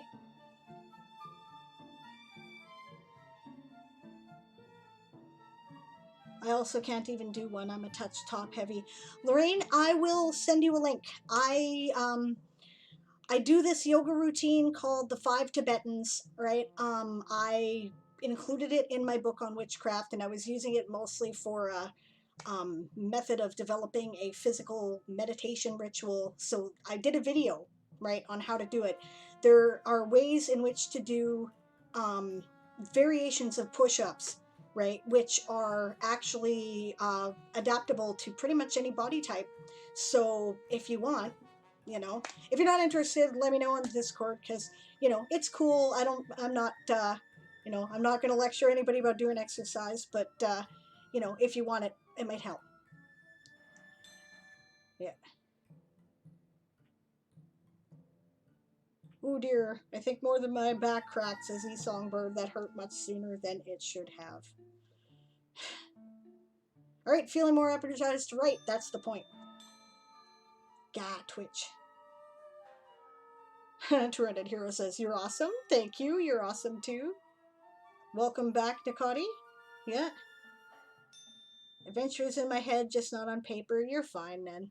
Unless you're one of these people who has to have a plan in front of you. I'm better off if I don't, frankly. Janet would probably lose her mind with my organization system.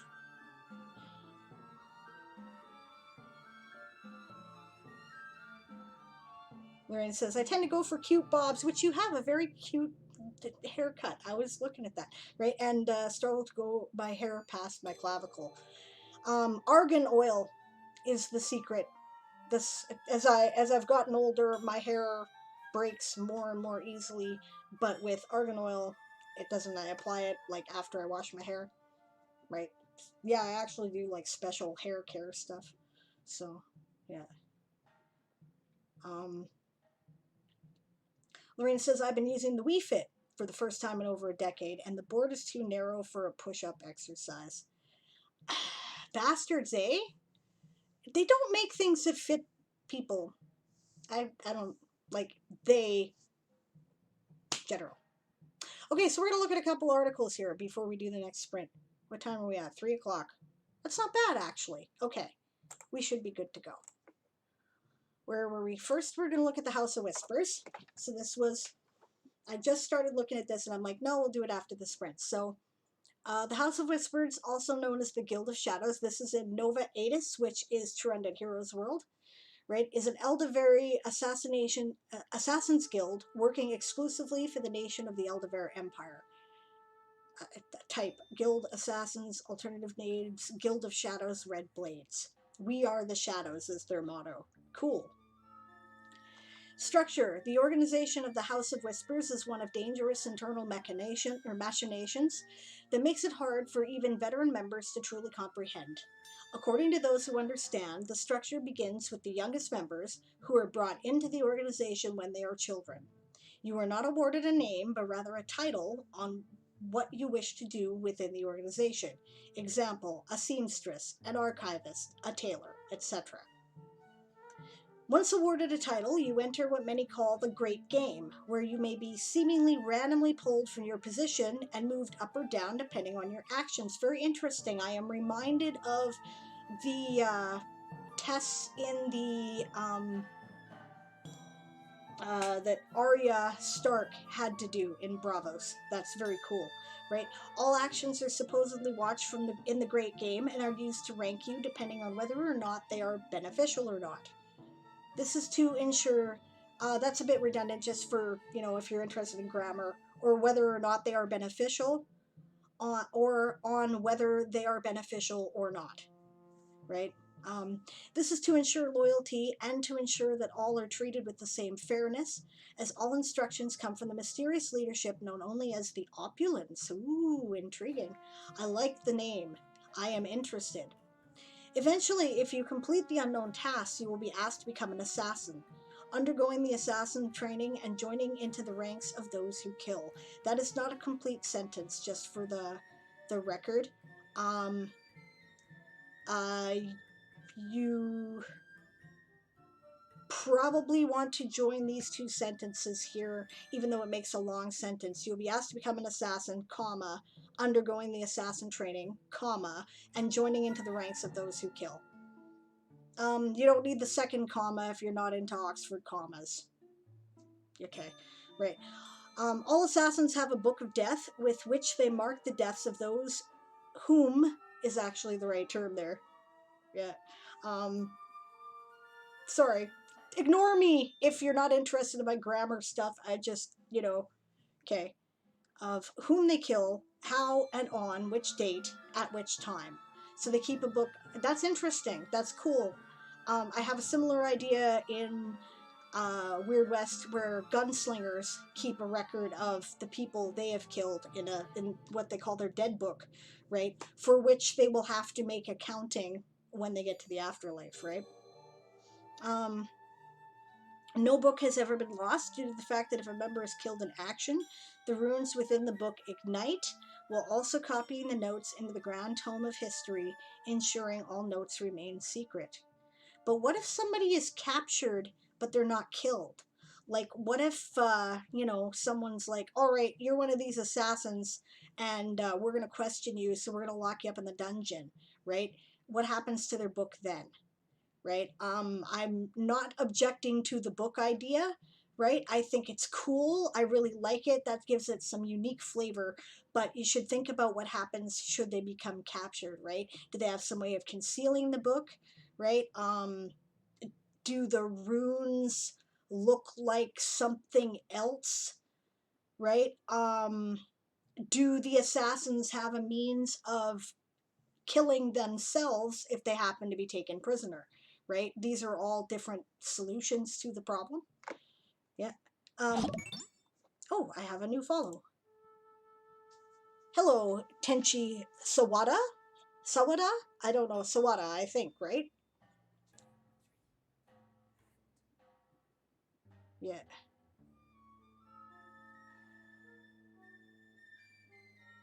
Okay. I'll deal with the hair comments later. Um, okay, Lorraine would like the link. Fair enough. I will do that later in the Discord. Trenda Hero says this will be super clean up much later. Yeah, I assume that, right? I mean, this is summer camp. This is first draft.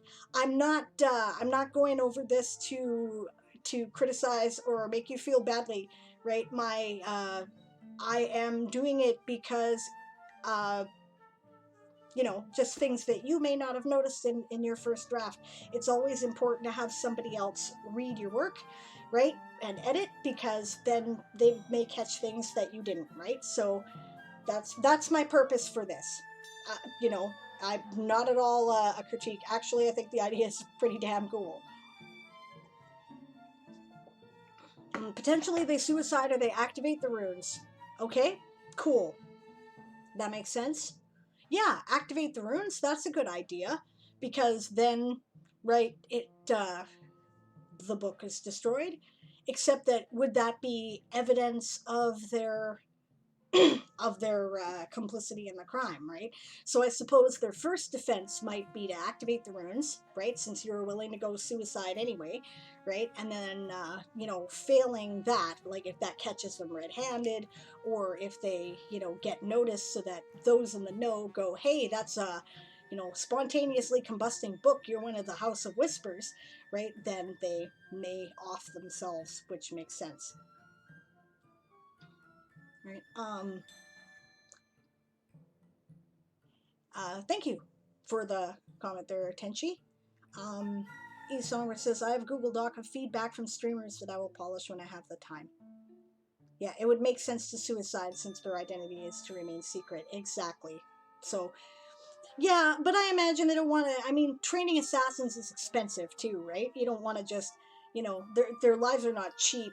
So I don't know. It's up to you. It's totally your world. You want to go right to suicide? They're that extreme. That's cool. That tells me something about the organization, right? It tells me that they're absolutely loyal and devoted, which is fascinating. All right. Assets. The House of Whispers is a large, expansive organization that utilizes various assets throughout the Eldeveer Imperium without much notice. From selective orphanages to recruit new members, to various businesses and fronts to gather supplies and materials, to even gather income from racketeering and protective practices, protective rackets, yeah, on lower classes. Excuse me. While not immediately visible, the organization is quite prominent throughout the Aldevir Imperium and even other countries, utilizing small buildings for potential safe houses and outposts to complete tasks that may not necessarily occur within the Empire's boundaries. Because, yeah, why would they? They're assassins. And, they'll take contracts. I really like this. I think this is a great idea. This is your above the law group, then, I would imagine. Or is that the opulence? But either way, very cool. I like it. I think that these guys are pretty hardcore, and I can think of about a million different kinds of trouble I can get them into, and other people into with them. So that's pretty neat. All right. And now we are looking at Nakati's article. All-terrain catering vehicle. Oh, okay. So this is your vehicle that brings joy. I remember a comment there. I was briefly in Dimmy's stream before I went live, and yeah, food does bring joy wherever it goes. I agree, especially if you're in the military, right? Army marches on its stomach. Okay. We lost the path sometime early in the morning. Our radios were broken and our map had washed downstream when we ran from what looked like a bat the size of a horse. All of a sudden, a drone appeared overhead, broadcasting a voice that told us to follow. After 30 more minutes, we came into a glade where one of the ATCVs was parked. Yeah, all-terrain vehicle, right? We were served grilled fish, flesh fluffy rolls, seaweed salad, and what tasted like potato and clam chowder. After a long day out in the cold, it was hands down the best meal I have ever eaten. Lamarcus Pitts, field botanist. That's awesome. I totally visualize this. That's amazing. Okay.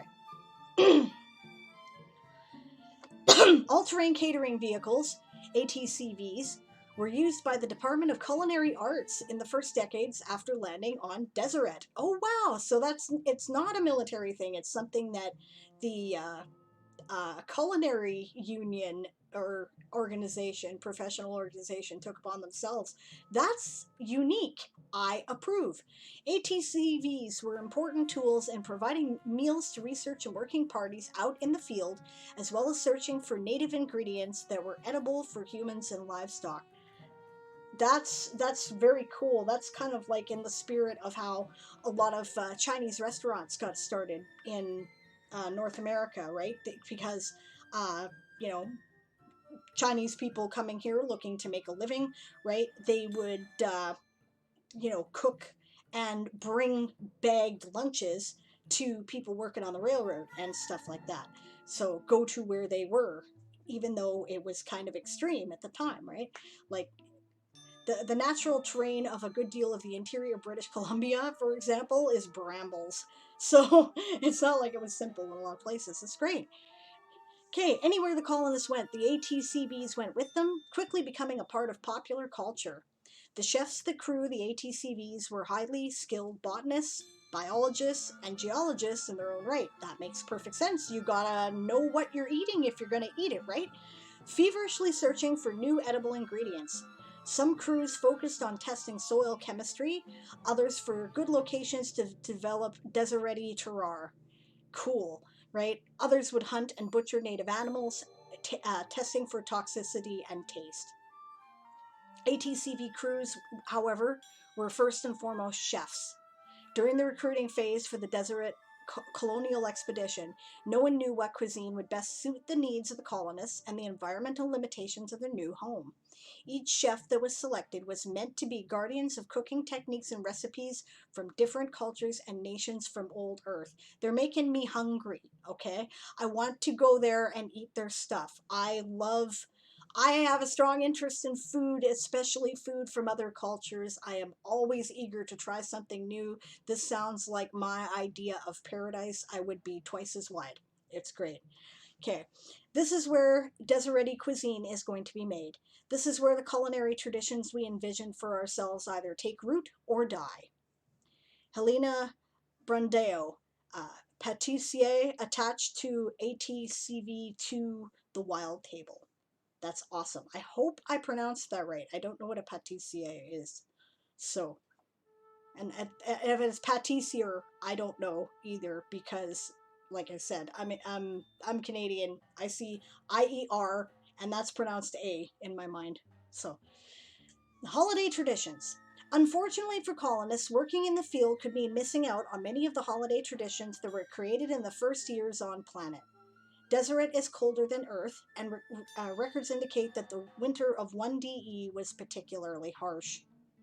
Uh-huh. During December, a particularly strong blizzard isolated many research parties out in the field. Yikes. Concerned over the low morale among researchers, the crew of ATCV 7, the Melting Pot, cool name, made a risky 500-kilometer drive to Zarahemla, where they gathered food, letters, and gifts from the community. Oh, isn't that sweet? Upon their return, head chef Juran Zilman and deputy chef Dafina Pritchett, costumed as King Wenceslas, right? And his page from Christmas tradition. I never know how to. Good King Wenceslas looked out. Okay, yeah. Passed out gifts and letters while the rest of the crew prepared a feast. Let's see here. Yeah. Yeah, quote from. That's interesting here. 1 second. I'm going to try to. I'm trying to sing your thing here. Bring me meat and bring me wine, bring me pine logs hither. Thou and I will see him dine when we bear him thither. Page and monarch, forth they went together. Through the rude winds while lament and the bitter weather. Cool. Okay. News of the event spread quickly among colonists. No, that doesn't count as your karaoke. I'll do more later. It's fine. Um, and ATCV crews at other locations began carrying out their own King Wenceslas parties. Over the years, these celebrations became a beloved tradition, with each year seeing new additions to the festivities. I love this. I love the fact that it builds on existing elements of tradition that are present in current culture here, right, and this time, but that change and evolve and focus more on things that are generally regarded as a minor aspect, right, in our current culture. This is excellent world building. I appreciate the fact that you're, like, thinking about natural consequences, right? Which I think is a big deal in in world building. If you want to do good world building, you think about, okay, if I add this thing, how is that going to change things? What is the natural consequence of adding this thing, right? So, neat. Um, Over the years, these celebrations became a beloved tradition, with each year seeing new additions to the festivities. In the present day, it is common for caravans of ATCVs to leave town during December, each led by their own king, Wenceslas, and page, heading to remote research outposts or nearby towns. Modern ATCVs often carry supplies for large communal dining areas and mobile dance floors. That is fantastic. Okay, and I'll read your sidebar here. Um, when you pursue great flavor, you also pursue great ecology. Wise words, actually. Yeah, Dan Barber, American chef, early 21st century AD.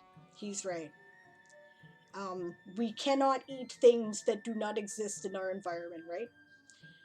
Um, this is the technical details of the ATCV, which is almost irrelevant because of the cool tradition that you've created around it, but I'll go over it anyway.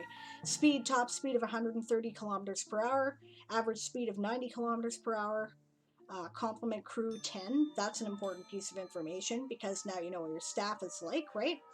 Cargo and passengers capacity, weight limit of 4 tons, seating for 5 additional passengers, handy, just in case somebody's in trouble.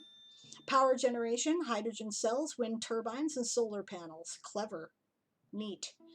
I like how very green the technology is. You didn't immediately go to nuclear energy. That's great. Okay, which would poison your food. Okay, propulsion, electric engine, 8 all-terrain wheels. Oh, cool. So it's like an 8-wheeled monster. Yeah, that's great. Communication tools and systems, satellite radio, repeater antenna. Mm-hmm. Sensors, GPS, organic toxicity scanner. Good idea. Additional and auxiliary systems, bulk cold storage compartment, stoves, planches, ovens, fryers, and water purifiers. Yep, that makes sense. Hangars and docked vehicles. Each ATCV comes equipped with 10 small drones that can be programmed for collecting plant and herb ingredients. Maybe they should do the hunting too. I don't know. Some of those things will be like nasty. Do they have technology that can scan genetic material at this point in your universe, or is that something that would have been lost on your world? Because if they have such a thing, right, and it can be field, it's field ready, right, then you can have them double check and see whether or not there were enough similarities between the native flora and fauna's DNA and Earth DNA that things are likely to be edible. Right? I mean, the organic toxicity scanner would tell you the obvious things. Okay, this one's poisoned with heavy metals. This one's blood is made out of silicone. Right? Clearly, this is not going to be edible. Right? But it might be an interesting thing. I don't know. I'm throwing it out there because you wanted like aggressive critique, right? I think this is excellent science fiction. I would read this book. So, yeah, and now I'll see what the rest of the chat had to say.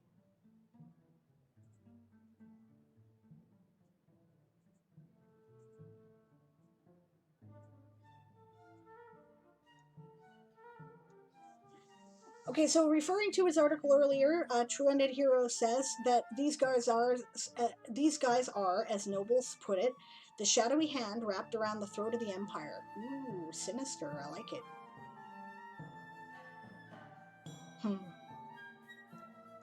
Nakati agrees, especially when you're in the military or wherever food brings joy. Yep. E Songbird says, now I want a vehicle to show up at my house with food. Don't we all? I'm starving now. I want to go find a fry truck, but I don't think any of them are out because we're just getting back up and running after the pandemic has, it's really low cases in BC, but even it's starting to get an uptick because, of course, people aren't being careful anymore. They're like, it's all over now. We're fine, so we're not going to wear our masks. And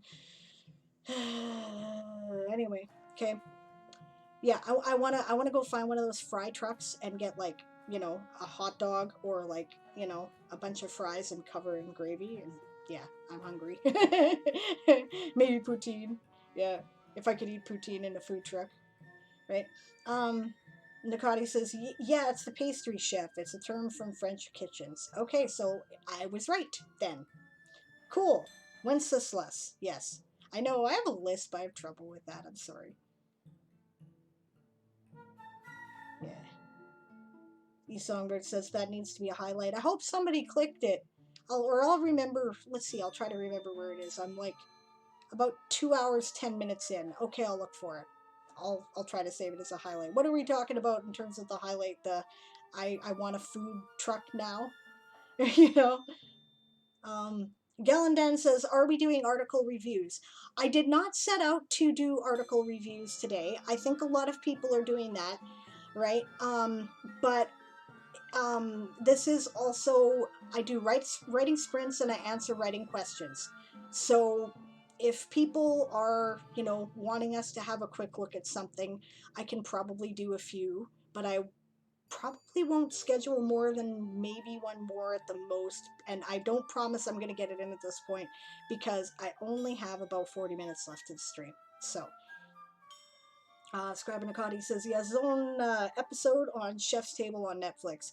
See, I don't watch a lot of TV. I'm too busy writing, right? When someone tells me there's a nerd show that I should watch, like The Mandalorian, then I go seek that out and I watch it, right? Otherwise, I put news on in the background while I'm working is about 90% of the TV I watch, and I generally watch internet television for my news and not network news. So,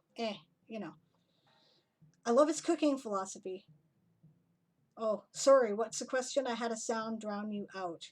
I was asking whether or not. Oh, okay.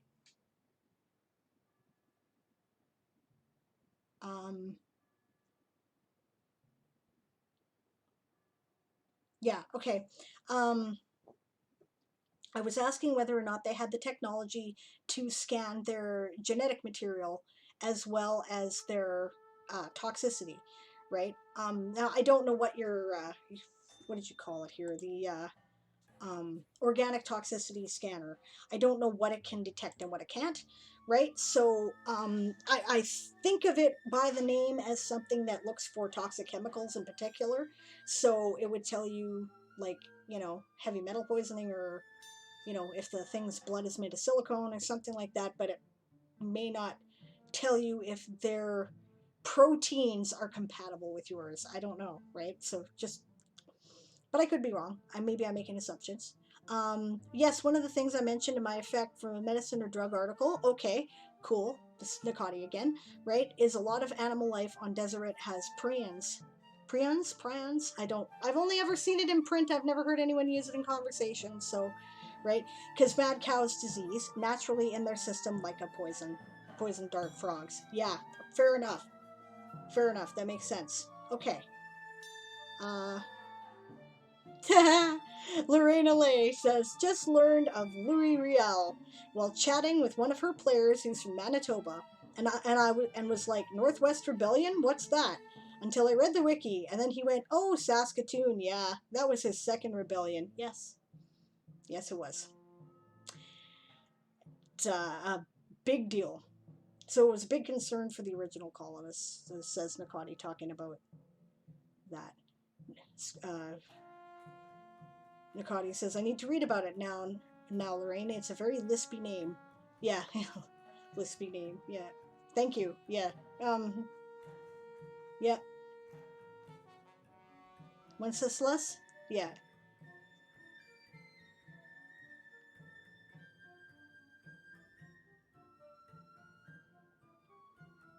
Okay, sorry. Highlight for your singing. Oh, the singing. Okay. All right, I'll do that. Sure. Thanks. Sure, I'll do that.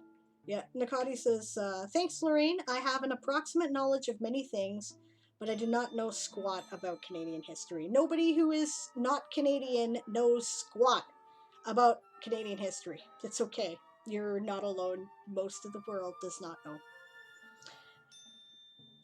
Kajutan says, how do you stop yourself from world building and start writing a novel short story? For me, the answer is something I'm world building makes me go, oh, that's freaking cool. I need to go write about that. And I go do it. right? So that's how that works for me. But otherwise, I don't have any good advice about that. Yeah. DNA scans take a lot longer, says Nakati, but yes, they do have that. DNA is sent back to labs, but they could do it in an ATCV given enough time. Prions, he clarifies for me. Thank you. Yes, I've only ever seen it in print. I don't have any oh, I think. Yes. Dazzle Cat's like kicking all our asses here. 16th prompt submitted. You're insane. I love you. Good for you. Scribe's like, I have finished less. But Root, 16 articles. Hey, Jokes is lurking. Hello, Jokes. Welcome. Good to see you. All right.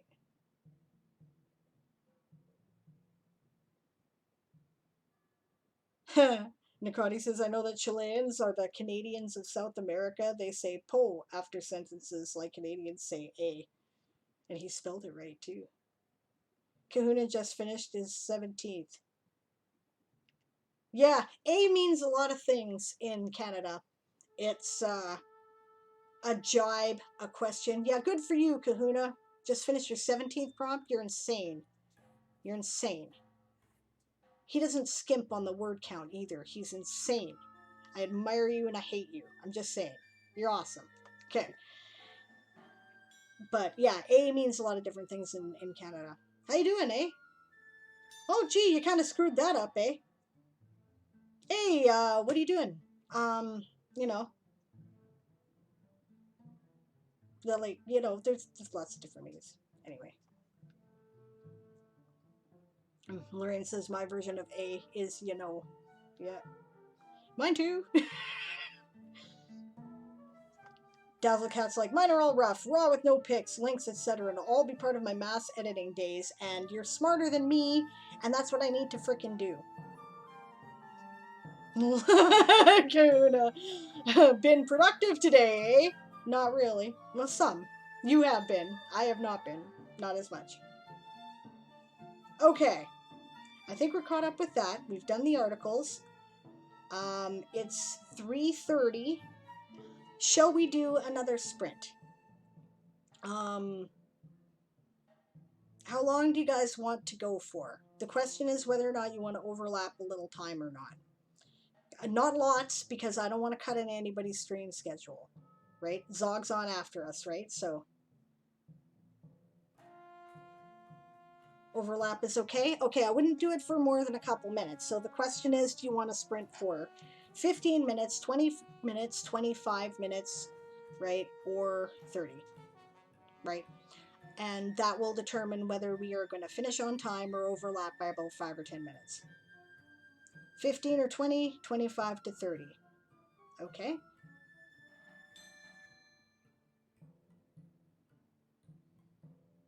Either one's great.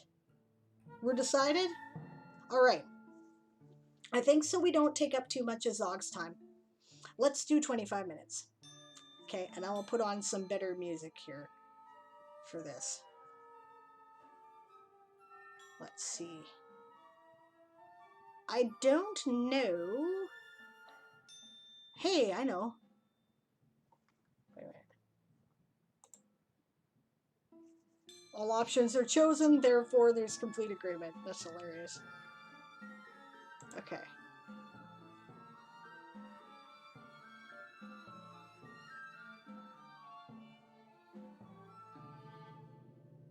Well, what genres are people writing? That'll give me some idea of what to pick here. Because I could put on like some funky sci-fi music and it would work fine with what I'm doing as well, even though mine's science fantasy. It would still work. Yeah, beware the ending alarm. Yes, it's horrible. It sounds like an old-fashioned alarm clock coming to like rattle by your head. Alternative history, urban fantasy, dark paranormal meets high fantasy meets steampunk. Okay. All right, so funky cyber chill type stuff ain't gonna work for either one of you. Dark age low fantasy stuff definitely not gonna work for you. Natural disaster and a sci-fi high fantasy. Okay, okay. Sci-fi tunes would be a nice change, though.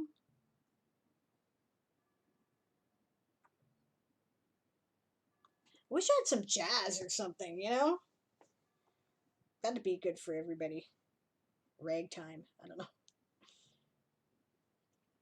Um, I'm looking at my player and trying to figure out.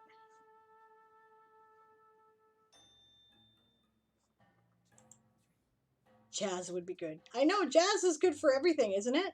I love jazz, so I have none at this. I gotta figure out how to install that damn Pretzel Rocks thing. I'm stupid and I can't. Like, do I have to install it on my computer? What do I have to do to get that thing to? Because I keep poking around at it and nothing happens. I don't have any idea what I'm doing. So, and everyone says, "Oh, it's the easy one." Yeah, okay. So my brain is malfunctioning and I can't make it work. Okay.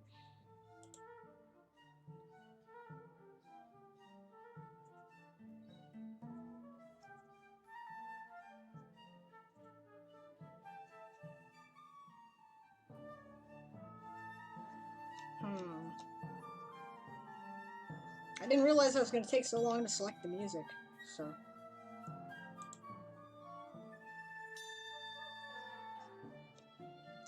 Well, you know what? You guys said sci-fi would be a nice change and nobody argued. So that's what I'm going to do. Let's do that. Okay. We're going to go to the sci-fi player.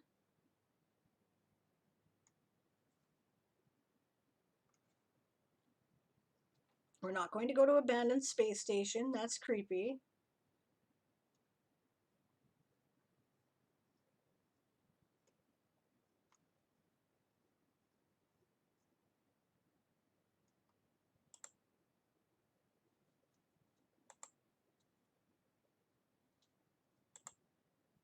Music for enormous spaces. Let's try that. I don't know if I like this yet or not. Oh, okay. I've got something here called Speakeasy 1920. Oh my god, yes. 1920 music broadcast safe. Yes.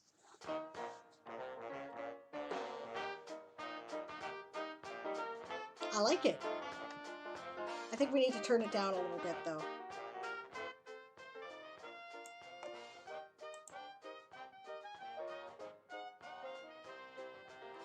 What do you guys think? Will this work? Get my stuff set up here.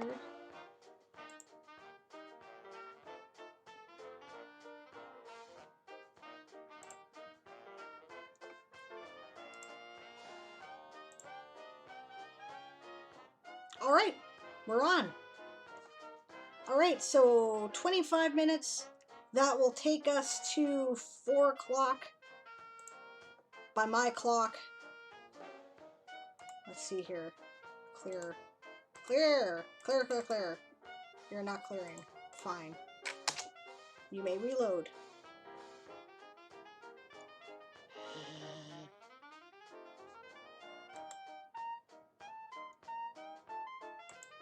That's my browser frozen.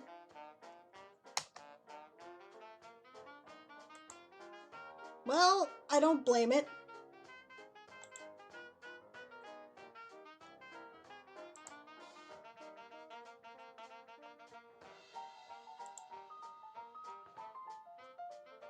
Let's just shut this page off. We'll do that again. Oh.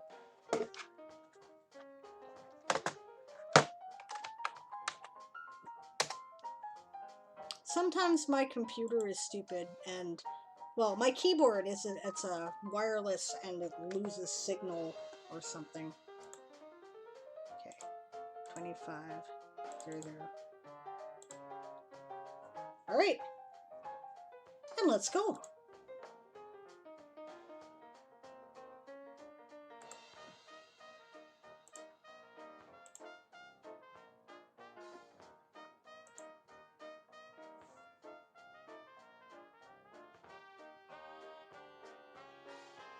Oh, don't forget to save.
Hey, Tanchi, nice to see you. Thanks for the raid, man. Yay, raid. We're in a writing sprint. We're about 4 minutes. No, we're about 9 minutes into a 25-minute sprint. So we got about 16 minutes left. Thanks for joining us. Right on. I hope your stream went well.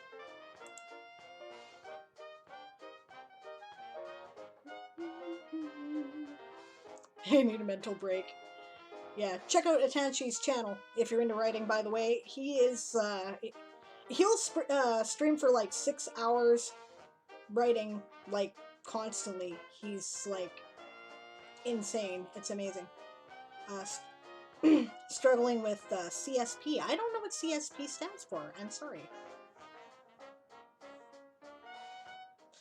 Excuse me.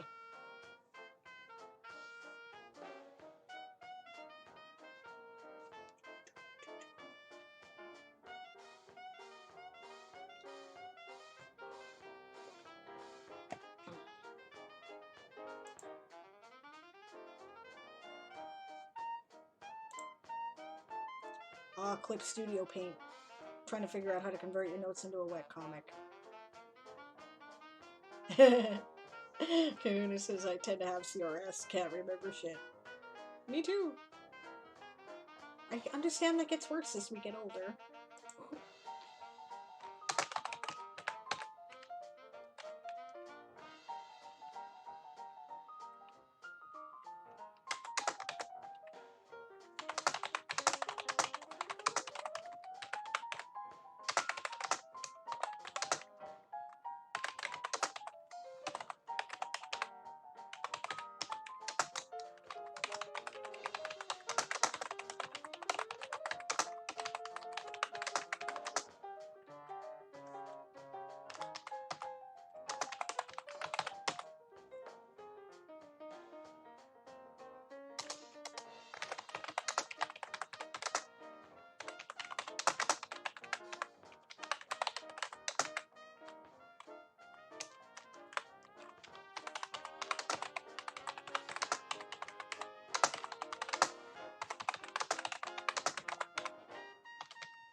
All right, that's time.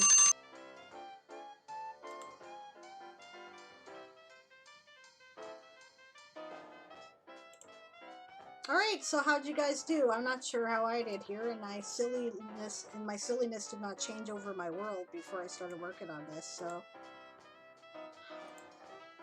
let's do this first before I forget to do it and screw it up.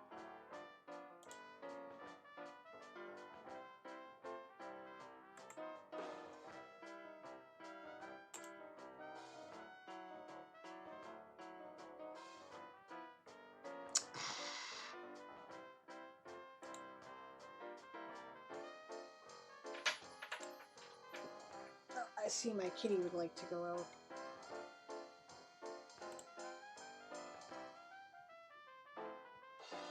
I wonder if I can move articles between worlds. Because I'm an idiot, but alright. Just that I finished the one prompt in the middle of the thing. Boy, you're impatient, Mr. Man. I'll be right back. His Highness would like to go out. That would be my cat.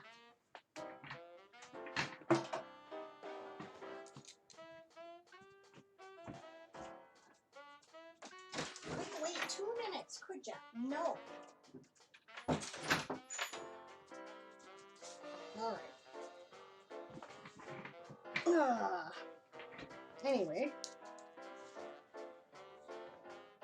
I think I can just migrate articles between worlds, can't I? If not, I suppose I can copy and paste, but...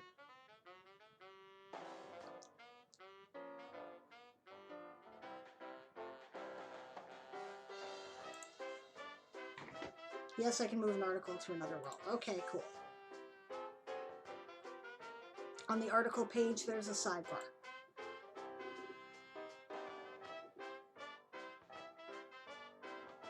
Do I have to go into the editing the article? I imagine I probably do. Let's do that. Actually, just a sec. Oh, I can expand the article list? I didn't know that. Okay, that's handy. Alright, cool.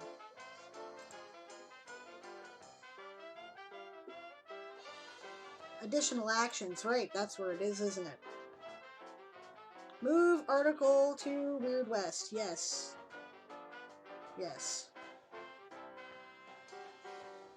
There we go. Because I bet I'm not the first idiot to do that, right? Good for me. Okay, cool. Thanks, guys. That's helpful. Alright, back to the Weird West. How'd you guys do, by the way? I'm going to start counting up my words now.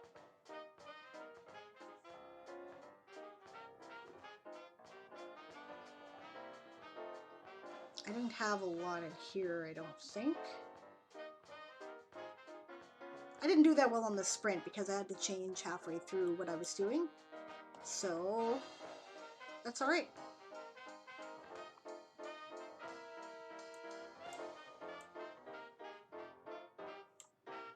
I'm going to do all the fancy stuff with this article later. I haven't submitted it yet either because I like to have things polished by the time when I submit them, right? I know they say get it done and, you know, get it out there, but I find that people will often read things when they first appear and they won't come back to them later, right? So if you've done a lot of alteration, then they're never going to see it. So I would prefer to submit it after it's polished and pretty, which will only take a few minutes, but I wasn't about to do in the middle of the sprint. So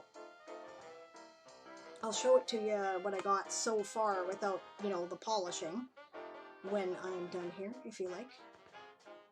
I don't want to go too overtime though, because we're overlapping Zog, and I don't want to do that too much. Okay.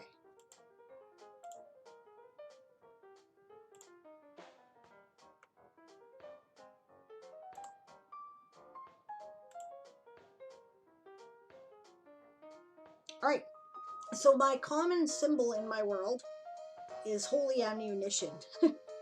That's what I'm doing. The gunslingers use holy and marked ammunition of unusual materials. So, still working on my word count total here.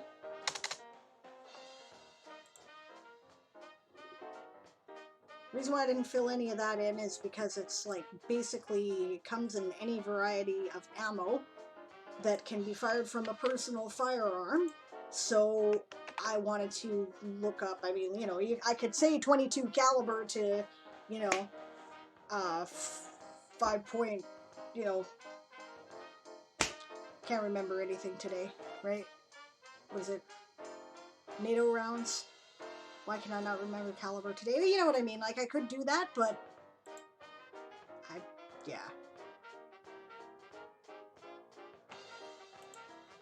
I always have to double check terminology when I'm writing because I'm not, like, super schooled in firearms. I've had some experience. I have a good friend who is a reservist and an Afghanistan veteran who takes me out to the range every once in a while and teaches me some stuff. So it's not like I've actually fired everything from a .22 rifle to like a World War II, I think it was a Winchester, right? I've fired, you know, a couple of .45 pistols, right? A shotgun, that was something. They're loud. If you're not familiar, I was like, all braced up, like bam, and it was like, and I'm like, did it explode?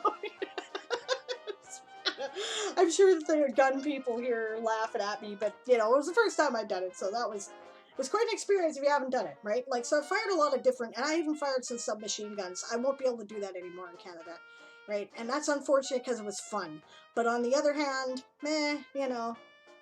what do you really need submachine guns for in Canada? It's not going to stop a bear. That's what shotguns are for, right? And I can't think of anything else you would need it for other than killing people and making a mess. So, yeah, they're fun to fire at the range, but, anyway. Right.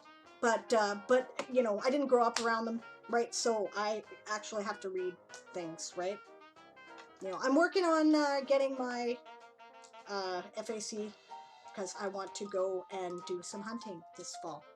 That would be fun. Okay. And people are now like, hunting? You get to kill animals? Hey, have you ever been to a feedlot? Shooting a deer is a lot nicer than what we do to cows. Okay, so. What did I say my total words was? I didn't say, did I? Okay. So my total was 241. Now, what did I miss that's important here? Wow, this is amazing. Okay. Okay, so Tanshi said slow progress. Drawing is another adventure yet to come. Good luck. I hope it works out. Thanks so much for the raid, by the way. That's great. DM Stretch came back. Hi, welcome. E Songbird said, 10th article finished. On to prompt 11. Good job.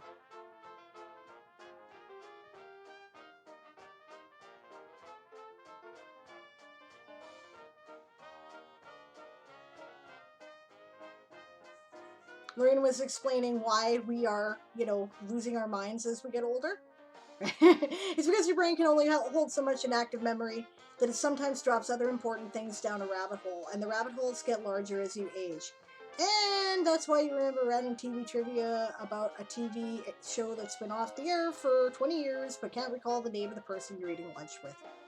Things tend to blend into each other after a while too, I find, right? Like, how many lunches have I eaten, right? With friends. Which ones are the most memorable? I enjoy spending time, right, with my friends, but, I'm pretty sure I've done that before, right? So, you're kind of like, is that one thing or the other thing? It doesn't stick out as much. I agree with you. Okay. I agree that Kahuna streams are great. You should definitely check out his streams. He's fun. He's positive. He's full of good humor. I appreciate good humor. He's amazing. Typing hype. Yes.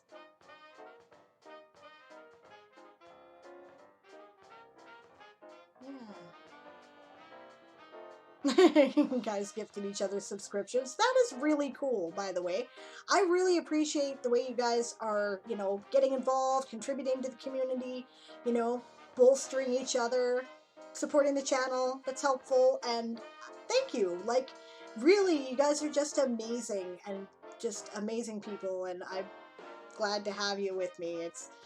I'm still going to be here when summer camp's done, just in case you guys are unfamiliar. I do this every Wednesday.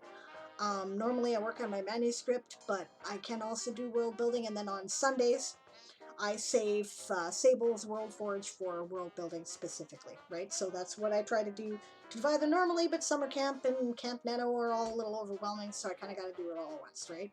But I'll still be around, and I'll still be doing my RPG on Monday nights in the Pacific time zone, so I'm not going to go over the whole schedule. It's on the thing, and it's on the calendar. I will give you the calendar, though, because the calendar is great. This is how you know when all the great streams are happening. For other writers and envolates, that's where you go.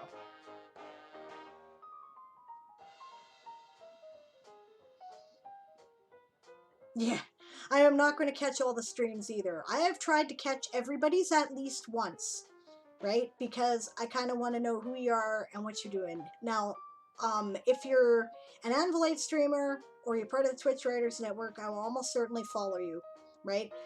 Whether or not I add you to my host list depends on, you know, do I think what you're doing is cool, and are you doing stuff and you know that I think my viewers would like, right? And 99% of the time the answer is yes. So, right, so that's great.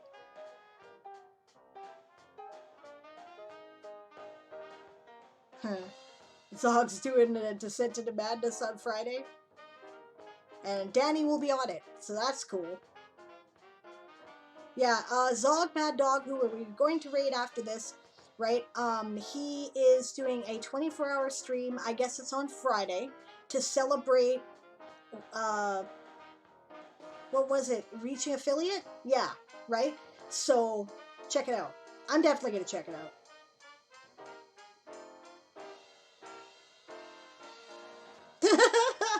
He somber says, I think I lost some music. Oh, never mind. My headphones fell out. Been there. Charming jazzy piano miss. I like jazz. I do. Listen. Oh yeah, and my camera fell over in the middle of the, because I adjusted it for the. I've got it precariously balanced on this thin computer screen. So.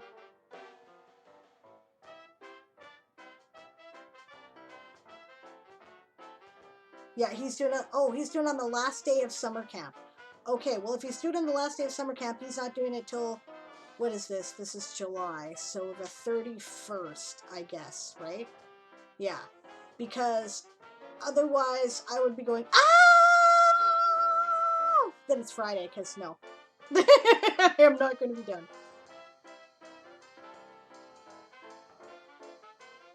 Where's the closest Java mat? Yeah, no doubt, right? Yeah, that's Q's world, by the way. Q went to sleep, though. Yes, I don't blame Q for going to sleep. It's very, very late where he is. It was nice of him to show up for the stream. Got probably 200 words in chat. Can I add my chat words? Your call. Because that would be reassuring and ego boosting. I know, right? I get so easily distracted by the chat myself sometimes. Gallandan said 487, but a whole submission, so I'll take it. No, that's great. Good work. Congratulations. It's amazing.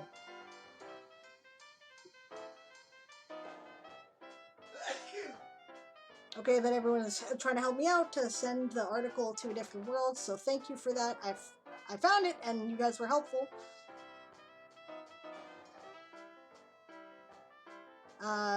Walking Dead Lover says 354 words, and I feel bad for my main character now. TNT.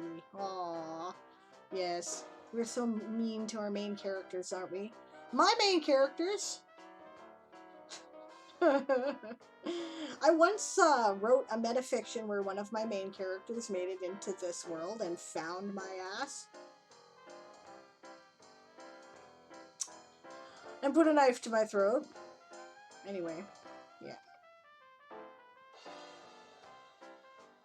It's just the prologue. I shouldn't be hurting them already. Get started early! Torture those characters! That's hilarious. eSongbird says, I made 5 people in my world using summer camp streamer names. Neat! And then as my article evolved, they turn into the bad guys, so I probably need to change them. No. You stick with that. Being bad guy is fun. We get the bitch in outfits. And besides, we can be like criminal masterminds. It'll be good.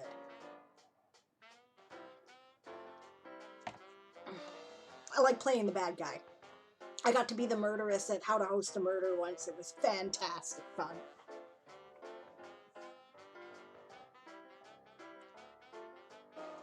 And then Danny's like, yes, you should torture them. That's where the tragic backstory that builds a fundamental stance on life takes place. Nicoti's laughing at me, but says, I bet I hear you wanting to get it right. But I was really proud of them. Oh, there they are. Ah, oh, damn, I'm not among them. Okay. Captain Kahuna Eldar, Captain Zarog Madrog, Captain Quill Rillian, Captain Melistrua Galadan and Captain Ritherbrog. That's fantastic.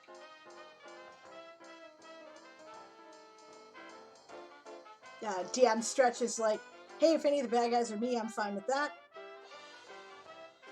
And I thought that makes some uncomfortable. I think it's hilarious, personally. But check with them first? Yeah, always check with them first.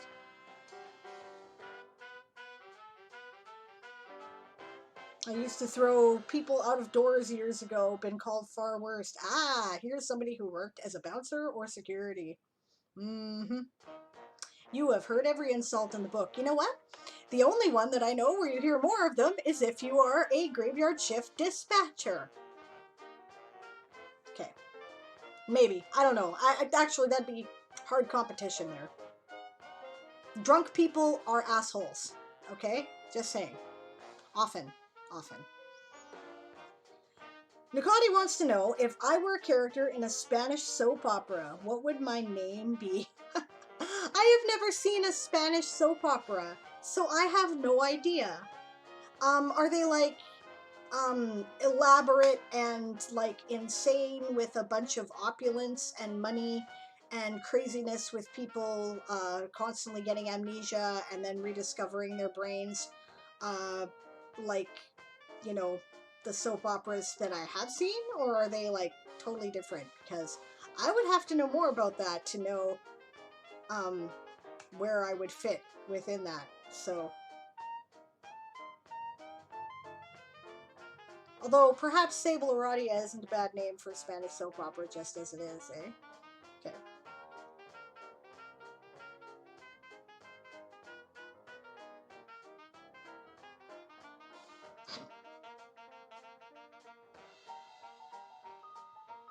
Oh, wait a minute. Are you talking about Demi's Tequila Star Rise?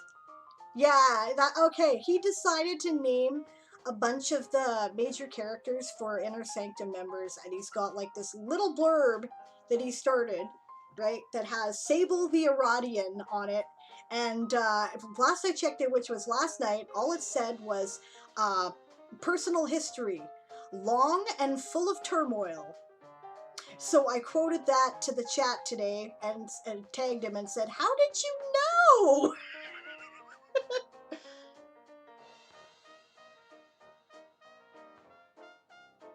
Okay, more stuff about characters.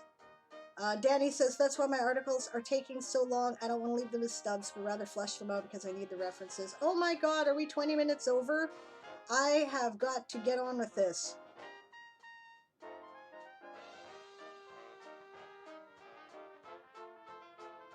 Nah, I've never done cocaine, but I imagine it feels like what throwing a grenade feels like, says Nakati. That's one of the requirements to graduate basic. I imagine it probably does. I would be absolutely terrified to do that. But I suppose it's important.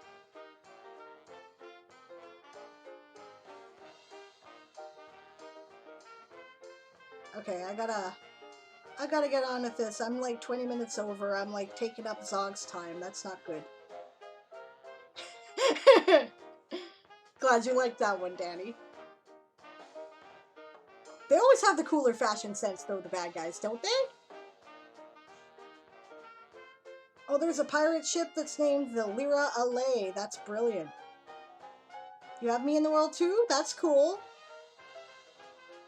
I was only meant to be a barman, says DM Stretch, but doormen weren't always around, especially in pubs. Sometimes I just had to deal with it myself. See, I do though, didn't I?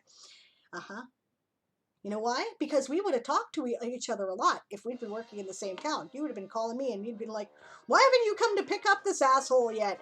And I'd have been like, I'm sorry, I got a hire for one of the cars, which means that a drug dealer or a hooker paid the cabbie to drive around and run the meter. And since we're always understaffed at night, when that happens and there's a bar rush, I'm screwed.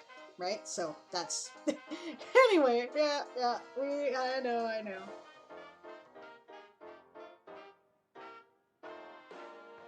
Nakati said, I figured out years ago mine would be Ricardo Josul. I haven't seen that, right? Villa Villalobos Solano. That's awesome.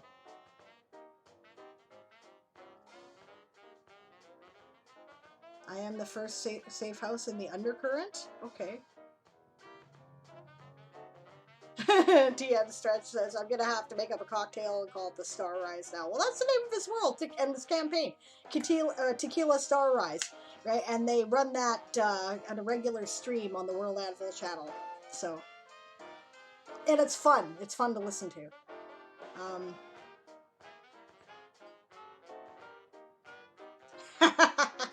Spanish names are interesting. I looked them up once, right? And all the different ways that names come from, like all the different elements in it, is like astounding. So, okay, all right. So we're basically done for the day, guys. I'm gonna sing ya. I guess it's gonna have to either hold off the karaoke, the second karaoke for next time, right? Or I'm going to have to count the singing of King Wenceslas as one of them because, like, we're almost half an hour over, so that's just not fair. So I will do one song, right? Or I can put my headset on just in time for the goodbye. Karaoke next time. Okay, well, I'll do one song, right? And then we'll read, right? This is for your 1-year-old, right? But before I go, right, turn off the music here, right? Next stream is going to be on Sunday. Yes, Sunday at 1 p.m. Pacific time. That is when I will be doing Sable's World Forge. I'm going to be concentrating on birthday articles because I am judging I'm sponsoring, and that means I'm judging the birthday challenge, right? So if you've got something you would like to get in front of my face, that will be a very good time to do it, right? We're not, the rules are we're not supposed to tell you what our criteria are for judging, but like I said before, I don't really have any. It's like, do I like it? Is it cool? Do I think this is cooler than that thing? Do I know why I think it's cool? Nope, no idea. I've already found some stuff that I think is cool, even though I've just started reading the challenges.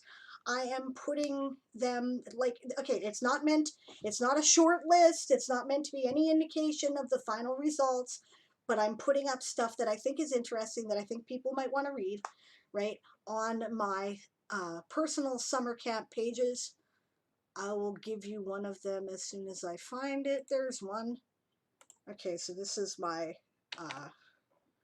summer camp article of the Toy Soldier Saga. Right, here we go. I know it's late. I'm sorry. I'm finishing up right now. Aaron is giving me shit because I am late. He is my hubby, so yeah. Okay, so anyway, I've got a couple articles up there for you guys to check out that I thought were particularly fun. I don't know if they're going to make it into the final list or not. They're along the sidebar, right? But I thought those were cool, of the ones I've read so far. I have not read a fraction of everything yet, so. But if you're looking to get it in front of my face, next time will be a good time. All right, I'll sing you my song, and then we will raid Zog Mad Dog. Okay, so Stream Manager, I'll get that set up.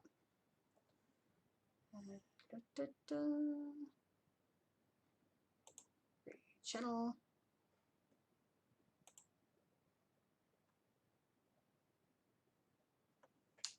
All right. And actually, if you want, okay, I'll start the raid here because when it's ready to raid, I think it'll leave it up for a couple minutes, right?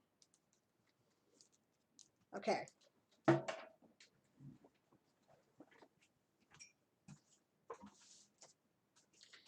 Gotta make sure my guitar's in tune.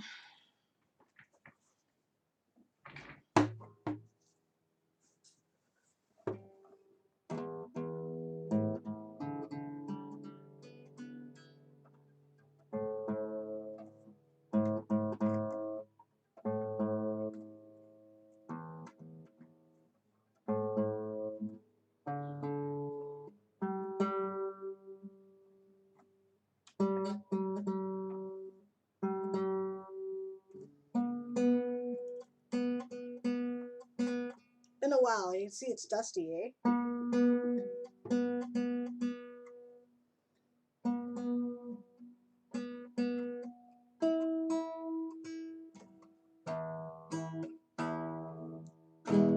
Okay, close enough for government work.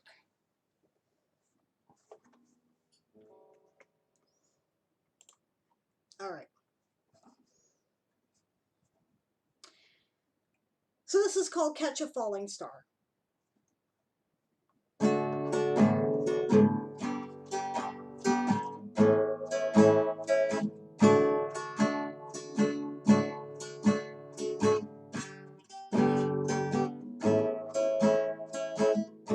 What if the space wasn't well regulated?